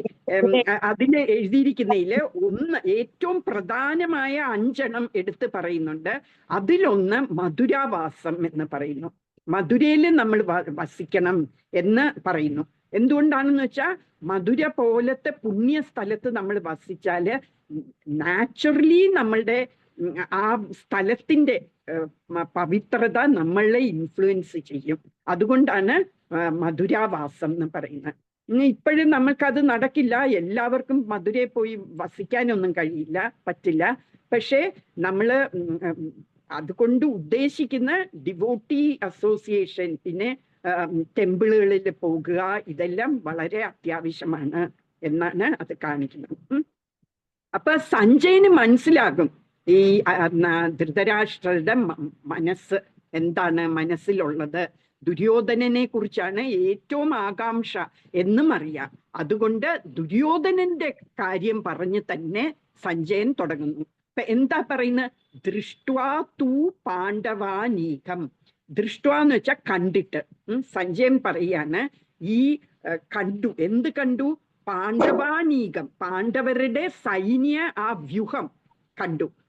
അവര് എങ്ങനെയാ അതിനെ വ്യൂഹീകരിച്ചിരിക്കുന്നത്, എങ്ങനെയാ അതിനെ അറേഞ്ച് ചെയ്തിരിക്കുന്ന ഈ ആർമി എന്ന് കണ്ടു. ആര്? ദുര്യോധന. അപ്പൊ ദൃഷ്ട്വാ തൂ പാണ്ഡവാനീകം വ്യൂഢം ദുര്യോധനസ്തത. ദുര്യോധനൻ അത് കണ്ടു. പാണ്ഡവരുടെ സൈന്യം എങ്ങനെ അറേഞ്ച് ചെയ്തിരിക്കുന്നു എന്ന് കണ്ടിട്ട് തഥാ അപ്പോഴെന്ത് ചെയ്തു? ആചാര്യം ഉപസംഗമ്യ, ആചാര്യന്റെ അടുത്ത് ചെന്നു. ഉപസംഗമ്യ എന്ന് പറഞ്ഞ അടുത്ത് ചെന്നു. എന്നിട്ട് രാജാ വചനം അബ്രവീത്. എന്നിട്ട് രാജാവ് ഈ വചനം പറഞ്ഞു, ഈ വാക്കുകൾ പറഞ്ഞു. അബ്രവീത്ത് എന്ന് പറഞ്ഞാൽ പറഞ്ഞു. ഈ രാജ എന്ന് ഉദ്ദേശിക്കുന്ന വേണമെങ്കിൽ നമുക്ക് ദുര്യോധനനെ സംബോധന ചെയ്തു എന്ന് പറയാം. അല്ലെങ്കിൽ സഞ്ജയൻ രാജാവിനോട് പറയാണ്, ധൃതരാഷ്ട്രരൊക്കെ പറയാണ്, രാജാ വചനം അബ്രവീത്, ദുര്യോധനൻ ഈ വാക്കുകൾ പറഞ്ഞു എന്നുമാകാം. രാജാവെന്ന് ശരിക്ക് പറയുകയാണെങ്കിൽ രാജാവല്ല ദുര്യോധനൻ, അല്ലെ? അപ്പൊ ദുര്യോധനനെ രാജാവെന്ന് സംബോധന ചെയ്തിട്ടുണ്ടെങ്കിൽ തന്നെ ഇവിടെ പറയുന്ന അല്ലയോ രാജാവേ, പാണ്ഡുപുത്രന്മാർ സജ്ജമാക്കിയ സൈന്യത്തെ കണ്ട് ദുര്യോധന മഹാരാജാവ് ആചാര്യന്റെ മുമ്പിൽ ചെന്ന് ഇങ്ങനെ പറഞ്ഞു. അവിടെ 2 പേരെയും രാജാവെന്ന് പറയുന്നുണ്ട്. ഇവിടെ ഒരു തവണ രാജാവെന്ന് എഴുതിയിട്ടുള്ളൂ. അപ്പൊ ഒന്നുമില്ലയോ രാജാവിന്റെ അടുക്ക പറയാണ്, അല്ലയോ രാജാവേ, പാണ്ഡുപുത്രന്മാരുടെ സൈന്യം കണ്ടിട്ട് ദുര്യോധനൻ ആചാര്യന്റെ അടുത്ത് ചെന്ന് ഇങ്ങനെ പറഞ്ഞു എന്നാവാം, അല്ലെങ്കിൽ രാജാവെന്ന് നമുക്ക് ദുര്യോധനയും സംബോധന ചെയ്യാം. എന്താന്ന് വെച്ചാൽ ഇൻ ഇഫക്റ്റ് രാജാവ് ധൃതരാഷ്ട്രരാണെങ്കിലും ദുര്യോധനൻ പറയുന്നെല്ലാമാണ് അവിടെ നടന്നുകൊണ്ടിരുന്നത്. അത് കാരണം ദുര്യോധനനെ രാജാവെന്ന് പറയുന്നതിൽ തെറ്റില്ല. പിന്നെ ഈ ബലദേവ് വിദ്യാഭൂഷൺ എന്ന് പറഞ്ഞ ആചാര്യൻ പറയുന്നത് എല്ലാ തരത്തിലുള്ള ഡിപ്ലോമാറ്റിക് ഇതെല്ലാം അറിയാവുന്നത് ദുര്യോധനനാണ്. ഡിപ്ലോമാറ്റിക് എന്ന് പറഞ്ഞാൽ ഇവിടെ ഒരു മലയാളത്തിൽ ഒരു വാക്ക് പറഞ്ഞിരുന്നു, തന്ത്രം. അതെ, തന്ത്രപരമായ ഇതുകൊണ്ട് എന്താ തന്ത്രം? നയതന്ത്രം. ശരിയാ.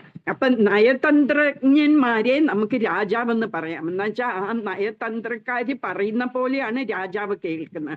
അപ്പം ഇൻ ഇഫക്റ്റ് ആ രാജ്യം ഭരിക്കുന്നത് ഇവരുടെ വാക്കുകൾ കൊണ്ടാണ്. അങ്ങനെയും നമുക്ക് ദുര്യോധനനെ രാജാവ് എന്ന് പറയുന്നതിൽ തെറ്റില്ല എന്ന് പറയാം.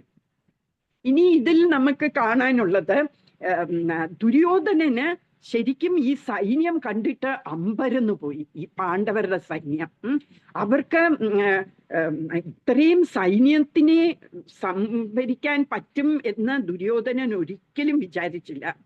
എന്താ വെച്ചാൽ അവര് 13 വർഷം വനത്തിലായിരുന്നു, അല്ലെ? 12 വർഷം വനത്തിലും 1 വർഷം അജ്ഞാനവാസവുമായിരുന്നു. ഇതൊക്കെ കഴിഞ്ഞ് വന്ന ഉടനെ വോർ നടക്കുകയാണ്. അപ്പൊ അവർക്ക് എങ്ങനെ ഇത്രയും സൈന്യത്തിനെ കിട്ടി? പിന്നെ അവർക്ക് ഒരു നായാ പൈസ പോലും ഇല്ലാതെയാണ് അവരെ പറഞ്ഞു വിട്ടത്. അവരുടെ രാജ്യം മുഴുവനും കീഴടക്കി, അവരുടെ ഖജനാവും എല്ലാം എടുത്തിട്ടാണ് അവരെ വനത്തിൽ വിട്ടത്. അപ്പൊ അവർക്ക് എങ്ങനെ ഇത്രയും വലിയൊരു സൈന്യ ബലം ഉണ്ടാകാൻ സാധിച്ചു എന്ന് ദുര്യോധനന് അതിശയം വന്നു. പിന്നെ അതിന്റെ തലേ ദിവസം ദുര്യോധനൻ വിചാരിച്ചത് വളരെ ഈസി ആയിട്ട് ഇവരെ 1 ദിവസം കൊണ്ട് അവരെ എല്ലാം കൊന്ന് രാജ്യം സമാധാനമായിട്ട് ഭരിക്കാമെന്നായിരുന്നു ദുര്യോധനൻ കരുതിയത്. എന്താ ദുര്യോധനന്റെ സൈഡിൽ ആരൊക്കെയാ ഉള്ളത്? ഭീഷ്മരെന്ന് പറഞ്ഞാല് അർജുനൻ 25,000 അർജുനന്റെ ബലമുണ്ട് ഭീഷ്മർക്ക്. ഇന്ന് വരെയും ഭീഷ്മരെ ആരും തോപ്പിച്ചിട്ടില്ല. അത്രയും പവർഫുൾ ആണ് ഭീഷ്മര്. ഈവൻ പരശുരാമനാണ് ഭീഷ്മദേവന്റെ ആചാര്യൻ, ഗുരു.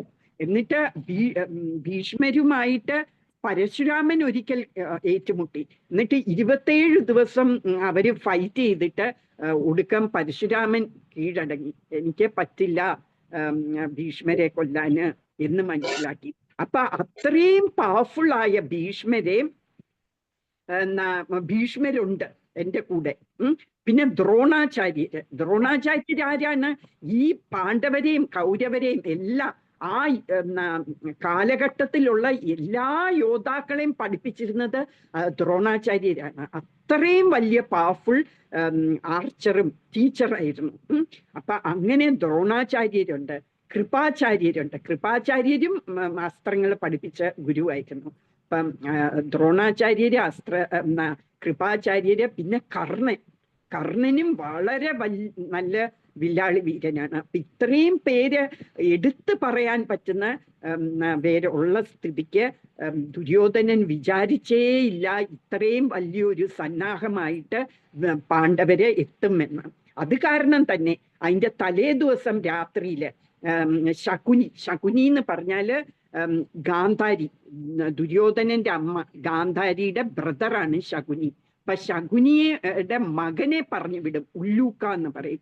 ആ ഉല്ലൂക്കെ പറഞ്ഞു വിടും ഈ പാണ്ഡവരുടെ ക്യാമ്പില് പറഞ്ഞു വിട്ടിട്ട് അവരെ ഒരു മെസ്സേജ് പറഞ്ഞു വിടുകയാണ്. അതിൻ്റെ അകത്ത് പറയുന്ന എന്താ? നിങ്ങളെ ഞാൻ എത്ര നാണംകെട്ട പ്രവർത്തികളൊക്കെ നിങ്ങളെ കൊണ്ട് ചെയ്യിപ്പിച്ചു. നിങ്ങള് ഈ അജ്ഞാനവാസത്തില് അവരെല്ലാം വിരാട് രാജാവിന്റെ പാലസില് അവര് വേറെ വേഷം മാറി അവര് പല സംഗതികൾ ചെയ്യായിരുന്നു അവിടെ. ഭീമന് ഒരു കുക്കായിട്ട് വർക്ക് ചെയ്തു. അർജുനനാണെങ്കിൽ ഒരു നഗുംസവം എന്ന് പറയില്ലേ, ആണും പെണ്ണുമല്ലാത്ത ഒരു വേഷം ആയിരുന്നു. എന്നിട്ട് അവിടെ രാജാവിന്റെ മകളായ ഉത്തരെ ഡാൻസ് പഠിപ്പിക്കുകയായിരുന്നു. യുധിഷ്ഠിരനാണെങ്കിൽ രാജാവിന്റെ കൂടെ ചൂത് കളിക്കാനും അങ്ങനെയൊക്കെ എന്റർടൈൻ ചെയ്യുന്ന ആളായിട്ട്. പിന്നെ നകുലൻ ഈ ഹോഴ്സസിനെയൊക്കെ നോക്കുന്ന, അവരുടെ കുതിരകളെയൊക്കെ നോക്കുന്ന, സഹദേവനാണെങ്കിൽ അവരുടെ പശുക്കളെയൊക്കെ മേയ്ക്കുന്ന ആള്. പിന്നെ ദ്രൗപദി ആണെങ്കിൽ രാജ്ഞിയുടെ മെയ്ഡ് സെർവൻ്റ് ആയിട്ട് ഇങ്ങനെയൊക്കെ ഉള്ള ജോലികൾ അവര് ചെയ്യുകയായിരുന്നു. അപ്പൊ അത് പറഞ്ഞ് കളിയാക്കും. നീ അവിടത്തെ പാത്രം കഴുകുന്നവനല്ലായിരുന്നോ ഭീമ? അർജുന, നീയൊരു പെണ്ണും ആണും അല്ലാത്ത ആളല്ലായിരുന്നോ എന്നൊക്കെ പറഞ്ഞ് അവരെ കളിയാക്കും. അപ്പൊ എന്തിനാ അവർക്ക് സ്പിരിറ്റ് വരാൻ? നമ്മൾ കണ്ടിട്ടില്ലേ ഈ WWF-ലൊക്കെ ഈ അവര് ഗുസ്തി കൂടുന്നതിന് മുമ്പ് അവര് അങ്ങോട്ടും ഇങ്ങോട്ടും ഓരോ ചീത്തകളൊക്കെ പറയും. എന്തിനാ? അവർക്ക് ദേഷ്യം കൂട്ടാൻ. അപ്പോഴേ ആ ഫൈറ്റിങ്ങിന് ഒരു ഉശിരുള്ളൂ അല്ലെ. അതിനു വേണ്ടി അവര് അങ്ങോട്ടും ഇങ്ങോട്ടും ഒരു ചീത്ത ഒക്കെ പറയും. അതുപോലെ ഇവർക്ക് ഒരു സ്പിരിറ്റ് വരാൻ, അവർക്ക് എനർജി കിട്ടാൻ വേണ്ടി, അത്ര എളുപ്പം അവരെ തോപ്പിക്കണ്ട, അവരൊരു ചെറുതായിട്ട് അവര് ഫൈറ്റ് ചെയ്യണമല്ലോ, അതിനു വേണ്ടി ഇങ്ങനെ പറഞ്ഞു വിടും. അപ്പം ഇവർക്കൊക്കെ ഭയങ്കര ദേഷ്യം വരും. എന്നിട്ട് അർജുനൻ പറയും, നാളെ എൻ്റെ ഗാന്ധീവം ഇതിനുള്ള ഉത്തരം തരും എന്ന് പറയും. ഗാന്ധീവം എന്ന് പറയുന്ന അർജുനനുള്ള ബോ ആണ്. അത് എങ്ങനെ കിട്ടി എന്നുള്ളതും ഞാൻ പറഞ്ഞിട്ടുണ്ട്. അത് നമുക്ക് ഓക്കെ അടുത്ത ഒരു പറയാം. ഷീറ്റ് ഒന്നും വേണ്ടല്ലപ്പാ, എല്ലാം ഉണ്ട്. അങ്ങനെ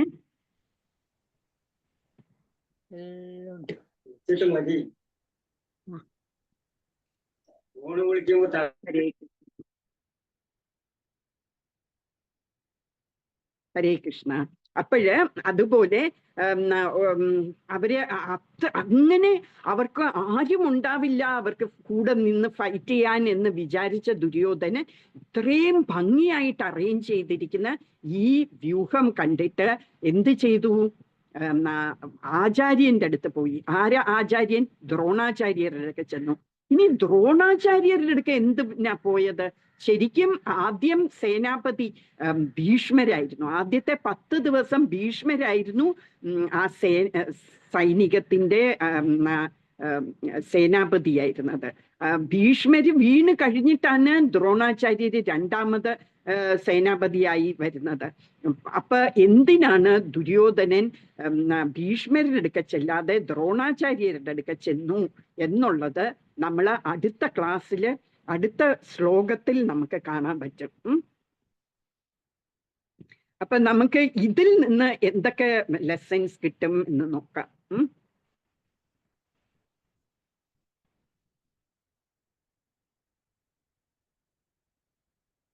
ഈ ഗാന്ധീവം കിട്ടിയത് അഗ്നിദേവൻ കൊടുത്തതാണ്. അഗ്നിദേവന് ഒരിക്കലും കൃഷ്ണനും അർജുനനും ഇങ്ങനെ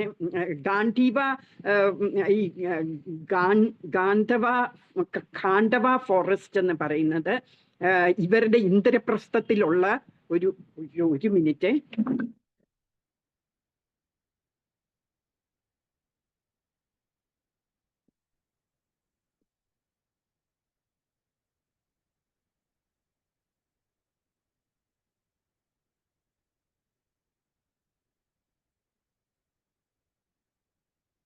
ഹരേ കൃഷ്ണ.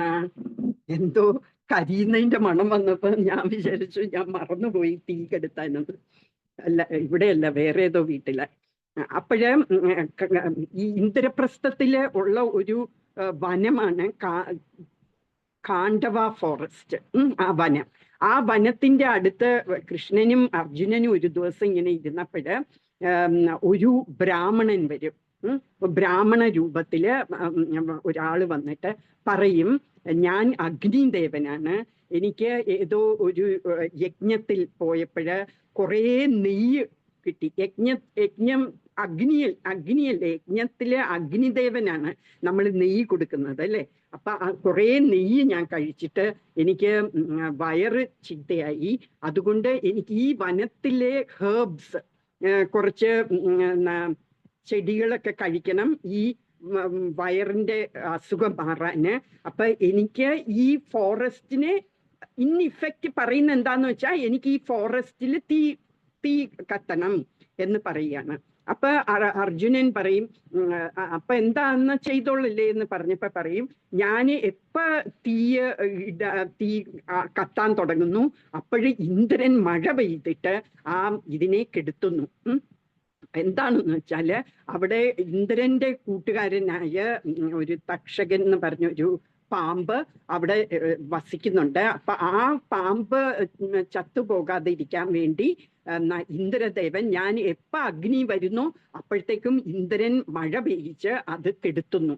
അപ്പം നിങ്ങള് എന്റെ സൈഡിൽ നിൽക്കണം, അർജുനൻ എന്റെ സൈഡിൽ നിന്ന് ഇന്ദ്രൻ അങ്ങനെ ചെയ്യുമ്പം ഇന്ദ്രനെ തടുക്കണം എന്ന് പറയും. അപ്പം എനിക്ക് അങ്ങനെ ചെയ്യണം എന്നുണ്ടെങ്കിൽ എനിക്ക് ഒരു രഥവും ആവശ്യമുണ്ട്, എനിക്ക് ബോവും ആവശ്യമുണ്ട്, ബോവും ആരോയും ആവശ്യമുണ്ട് എന്ന് പറയും. അപ്പൊ പറയും അത് ഞാൻ തരാം എന്ന് പറഞ്ഞിട്ട് അഗ്നിദേവൻ കൊടുക്കുന്നതാണ് ഈ രഥം. ആ രഥവും കൊടുക്കും, ഈ ഗാണ്ഡീവ ബോവും കൊടുക്കും. അപ്പൊ ആ ഗാണ്ഡീവ ഈ രഥമാണെങ്കിൽ 3 ലോകത്തിലും വെച്ച ആർക്കും കീഴടക്കാൻ പറ്റാത്ത രഥമാണ്. അത്ര അത് എല്ലായിടവും ഏത് യുദ്ധത്തിൽ പോയാലും ജയിക്കുന്ന ഒരു രഥമാണ്. ഈ ഗാണ്ഡീവ ബോയും വളരെ പവർഫുൾ ആണ്. ഈ ഗാണ്ഡീവ ബോ അർജുനന്റെ കൈ കണ്ടാൽ എല്ലാരും കീഴടങ്ങും, അത്ര പവർഫുൾ ബോ ആണ്. അപ്പൊ ഇത് രണ്ടും കൊടുത്ത് ഈ ഇന്ദ്രദേവനെ തടുക്കും, മഴ പെയ്യാതെ തടുത്ത്, എന്നിട്ട് ആ ഫോറസ്റ്റ് മുഴുവൻ തീ കത്തിച്ച് കളയും. അപ്പൊ അതിൽ നിന്ന് രക്ഷപ്പെടുന്ന ഒരു അസുരനായിരുന്നു മയ എന്ന് പറയുന്നത്. മയ എന്ന് പറഞ്ഞ ഒരു ഈ അസുരന്മാരുടെ ആർക്കിടെക്റ്റ് ആണ്. നമുക്ക് വിശ്വകർമ്മ ആണ് ദേവന്മാരുടെ ആർക്കിടെക്റ്റ് എന്ന് പറഞ്ഞാൽ ഈ എല്ലാം പണിയുന്ന ആള്. അപ്പൊ വിശ്വകർമാവിനെ പോലെ അസുരന്മാരുടെ ആർക്കിടെക്റ്റ് ആണ് മയ. അപ്പൊ മയ അടുക്കല് മയ വന്ന് ഭയങ്കര സന്തോഷം ഒക്കെ പറഞ്ഞ് ഞാൻ എന്തെങ്കിലും പ്രതികാരം എന്തെങ്കിലും റിവാർഡ് ചെയ്യാമെന്ന് പറയുമ്പോൾ അങ്ങനെയാണ് ഒരു ഇന്ദ്രപ്രസ്ഥത്തിൽ ഒരു ഹാൾ കെട്ടിക്കൊടുക്കും. അത് പിന്നെ കഥയിൽ വരും. അപ്പൊ അങ്ങനെ കിട്ടിയതാണ് ഈ ഗാണ്ഡീവ ബോ. അപ്പൊ ഈ പാണ്ഡവർക്ക് 7 അക്ഷൗഹിണി വാറിൽ ആർമി ഉണ്ടായിരുന്നു. അക്ഷൗഹിണി എന്ന് പറയുന്ന വേ ഓഫ് മെഷറിങ് ആർമി, എത്ര വലുതാണ് ആർമി എന്ന് കാണിക്കുന്നതാണ് അക്ഷൗഹിണി എന്ന് പറയുന്നത്. അപ്പൊ അങ്ങനെ 7 അക്ഷൗഹിണി പാണ്ഡവർക്കുണ്ടായിരുന്നു. ദുര്യോധനനാണെങ്കിൽ 11 അക്ഷൗഹിണി ഉണ്ടായിരുന്നു. അപ്പൊ ഇത്രയും, എന്നാലും 7 അക്ഷൗഹിണി അവർക്ക് സാധിച്ചു 7 ഉണ്ടാക്കാൻ. അത് ദുര്യോധനൻ എക്സ്പെക്ട് ചെയ്തില്ല. അപ്പൊ ആർമിയുടെ സ്ട്രെങ്തിനെ അളക്കുന്നതാണ് അക്ഷൗഹിണി എന്ന് പറഞ്ഞാല്. ഒരു അക്ഷൗഹിണി എന്ന് പറഞ്ഞാൽ 21,870 ചാരിയറ്റ് ഉണ്ട്, പിന്നെ എത്രയോ എലിഫൻസ് ഉണ്ട്, പിന്നെ ഹോഴ്സ് റൈഡേഴ്സ് ഉണ്ട്, പിന്നെ കാൽപ്പടക്കാരുണ്ട്. അങ്ങനെ ഒക്കെ ആണ് അക്ഷൗഹിണി എന്ന് പറഞ്ഞ ഒരു അക്ഷൗഹിണി. അങ്ങനെ പാണ്ഡവർക്ക് 7 ഉണ്ടായിരുന്നു, കൗരവർക്ക് 11 ഉണ്ടായിരുന്നു. അപ്പൊ എല്ലാം കൂടെ നമ്മൾ ടോട്ടല് ചെയ്താല് 2,00,000 എത്രയോ വരും, 2,20,000 വരും. അവര് എല്ലാരും ഈ കുരുക്ഷേത്ര വാറിൽ മരിക്കും. ബാക്കി വന്നത് പാണ്ഡവരുടെ സൈഡിൽ 8 പേര് ബാക്കി ഉണ്ടായിരുന്നു, കൗരവരുടെ സൈഡിൽ 4 പേര്. അത്രേ ഈ കുരുക്ഷേത്ര വാറിൽ നിന്ന് രക്ഷപ്പെട്ടുള്ളൂ, ബാക്കി എല്ലാവരും മരിച്ചു. ഇനി നമ്മൾ കാണും ദുര്യോധനൻ എന്തിനാണ് ദ്രോണാചാര്യരെ അപ്രോച്ച് ചെയ്തത്. ഇപ്പൊ ദ്രോണാചാര്യരെ അത് നമുക്ക് നാളെ ഡിസ്കസ് ചെയ്യാം. നാളെ ദ്രോണാചാര്യരുടെ അടുക്ക സംസാരിക്കുന്നതാണ് പറയുന്നത്. അപ്പൊ ഇനി നമ്മൾക്ക് എന്താണ് ലെസൺസ് ഇതിൽ നിന്ന് കിട്ടുന്നത്? അപ്പം ഇതിൽ നിന്ന് നമുക്ക് മനസ്സിലാക്കാവുന്നത് എത്ര നമ്മൾക്ക് സ്ട്രെങ്ത് കൂടുതലുണ്ടെങ്കിലും, നമ്മളുടെ ആർമിക്ക് എത്ര സ്ട്രെങ്ത് കൂടുതലുണ്ടെങ്കിലും ആരാണ് ജയിക്കുന്നത് ഒടുക്കം ഈ വാറില്? ധർമ്മം അല്ലെ, പാണ്ഡവരാണ് ജയിക്കുന്നത്. ധർമ്മം ആണേ ജയിക്കുള്ളൂ എന്ന് ഈ വാറിൽ നിന്ന് നമുക്ക് മനസ്സിലാക്കാൻ പറ്റും. പിന്നെ ഭഗവാൻ ആരുടെ സൈഡിലായിരുന്നു? ധർമ്മത്തിന്റെ സൈഡിൽ, പാണ്ഡവരുടെ സൈഡിലായിരുന്നു ഭഗവാൻ നിന്നത്.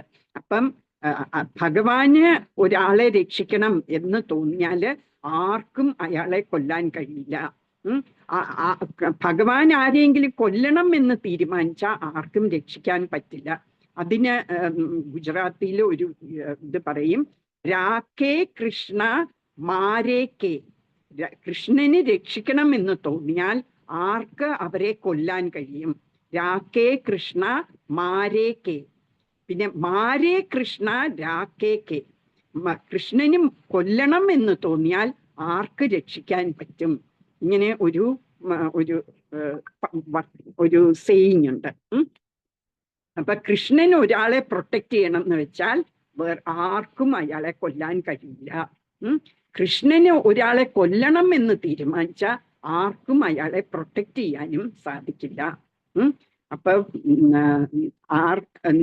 അപ്പം എത്രയും കൃഷ്ണൻ നമ്മളുടെ സൈഡിൽ നിൽക്കുന്ന പോലെ വേണം നമ്മൾ പ്രവർത്തിക്കാൻ. കൃഷ്ണൻ എപ്പോഴും നമ്മുടെ കൂടെ വേണം. ഇപ്പൊ രാവണന്റെ കേസ് തന്നെ എടുത്താല്, രാവണന് ശിവന്റെ വലിയ ഡിവോട്ടിയാണ്. പക്ഷേല് രാമചന്ദ്രന് തീരുമാനിച്ചു രാവണനെ കൊല്ലണം എന്ന്. അപ്പൊ ശിവന്റെ അച്ഛനോ സാധിച്ചില്ല രാവണനെ രക്ഷിക്കാൻ. ശിവന്റെ അച്ഛനാരാണ്? ബ്രഹ്മാവ്. ബ്രഹ്മാവിനോ ശിവനോ രക്ഷിക്കാൻ പറ്റില്ല. രാമചന്ദ്ര ഭഗവാൻ രാവണനെ കൊല്ലണം എന്ന് തീരുമാനിച്ചപ്പം അതുപോലെ നമ്മളും കൃഷ്ണന്റെ സിൻസിയറായ സെർവൻസ് ആയാല് കൃഷ്ണൻ നമുക്ക് എല്ലാ പ്രൊട്ടക്ഷനും തരും. അതായിരിക്കണം നമ്മളുടെ ജീവിതത്തിന്റെ എയിം.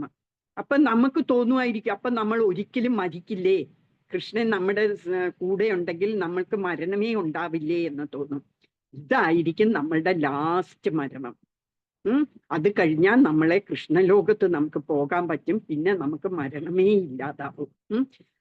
അല്ല എങ്കിൽ നമ്മൾ ഈ ഭൗതിക ലോകത്തിൽ തന്നെ ഇങ്ങനെ കറങ്ങി ഒരു അമ്മയുടെ വയറ്റിൽ നിന്ന് വരും, അത് കഴിയുമ്പോൾ മരിച്ചു കഴിയുമ്പോൾ വേറൊരു അമ്മയുടെ വയറ്റിൽ ചെല്ലും. അങ്ങനെ ജനന മരണ ഈ ചക്രത്തിൽ നമ്മൾ ഇങ്ങനെ കറങ്ങിക്കൊണ്ടേയിരിക്കും എന്നാണ് ഈ ഇത് പറയുന്നത്.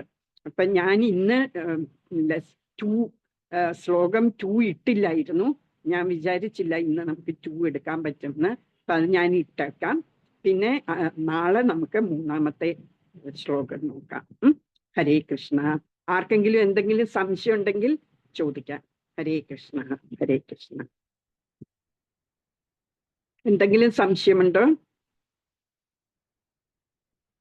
ഹരേ കൃഷ്ണ മാതാജി, ഭഗവത്ഗീതയുടെ ഇത് യൂട്യൂബില് ഇടുന്നുണ്ടോ? ഉണ്ട്, എല്ലാം അപ്ലോഡ് ചെയ്തിട്ടുണ്ട്. ചില ദിവസങ്ങളിൽ ഞാൻ റെക്കോർഡ് ചെയ്യാൻ മറന്നു പോകുന്നുണ്ട് കേട്ടോ. അങ്ങനെ ചില ക്ലാസ്സസ് മിസ്സായിട്ടുണ്ട്. ഇവിടെ തന്നെ ലാസ്റ്റ് ക്ലാസ് ഞാൻ എടുത്ത ഭഗവത്ഗീതയിലെ ലാസ്റ്റ് ക്ലാസ് ഫ്രൈഡേ മോർണിംഗ് എടുത്തത് ഞാൻ മിസ്സായി. ഞാൻ റെക്കോർഡ് ചെയ്യാൻ മറന്നുപോയി. അപ്പൊ അത് കാണിക്കാം. ഭഗവത്ഗീതയുടെ മാതാജിയുടെ ക്ലാസ് എന്താ പറയൂ ഒന്നും കൂടി. ഞാനേ മാതാജിയുടെ ഫസ്റ്റ് ക്ലാസ് ആണ് ഭഗവത്ഗീത കേൾക്കുന്നത് അല്ലേ? അപ്പൊ ആദ്യത്തെ 2 ക്ലാസ്സില് നമ്മള് ഭഗവത്ഗീത എന്തിനു പഠിക്കണം എന്നുള്ളതായിരുന്നു ഡിസ്കസ് ചെയ്തത്. എന്തൊക്കെ നമ്മൾക്ക് ഭഗവത്ഗീതയിൽ നിന്ന് കിട്ടും അതൊക്കെയാ പറഞ്ഞത്. ആ ക്ലാസ് ഉണ്ട്. 2-ാമത്തെ ദിവസവും അത് തന്നെ കണ്ടിന്യൂ ചെയ്യായിരുന്നു. ഭഗവത്ഗീതയുടെ കൊണ്ട് എന്തൊക്കെ പ്രയോജനമുണ്ട് എന്നുള്ള ക്ലാസ് തന്നെയായിരുന്നു.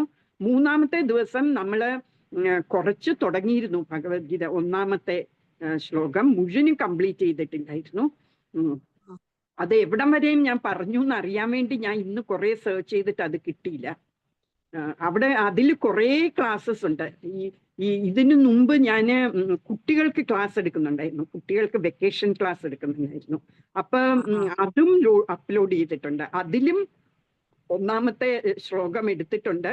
അപ്പൊ ഇത് നമ്മൾ മിസ്സായെങ്കിലും നമ്മൾ അതിൽ നോക്കിയാലും കിട്ടും. പിന്നെ വൈകുന്നേരം ഇപ്പം വർക്കിംഗ് ലേഡീസിന് ക്ലാസ് എടുക്കുന്നതിലും പിന്നെ ആദ്യം തൊട്ട് നമ്മൾ ഒന്നാമത്തെ ശ്ലോകം എടുത്തിട്ടുണ്ട്. അപ്പൊ ഏത് വേണമെങ്കിലും നോക്കാമേ. ഓക്കെ മാതാജി, ഹരേ കൃഷ്ണ. ഹരേ കൃഷ്ണ. അപ്പൊ ഇന്നിവിടെ നിർത്താം അല്ലേ? വാഞ്ചാകൽപതരുർഭ്യശ്ച കൃപാ സിന്ധുഭ്യ ഏവ ച പതിതാനാം പാവനേഭ്യോ വൈഷ്ണവേഭ്യോ നമോ നമഃ. ഹരേ കൃഷ്ണ. എല്ലാവർക്കും സ്വാഗതം. സ്വാഗതമല്ല, പ്രണാമം. ഹരേ കൃഷ്ണ. ഹരേ കൃഷ്ണ. ഹരേ കൃഷ്ണ. അടയ്ക്കാണ്. ഹരേ കൃഷ്ണ. ഹരേ കൃഷ്ണ.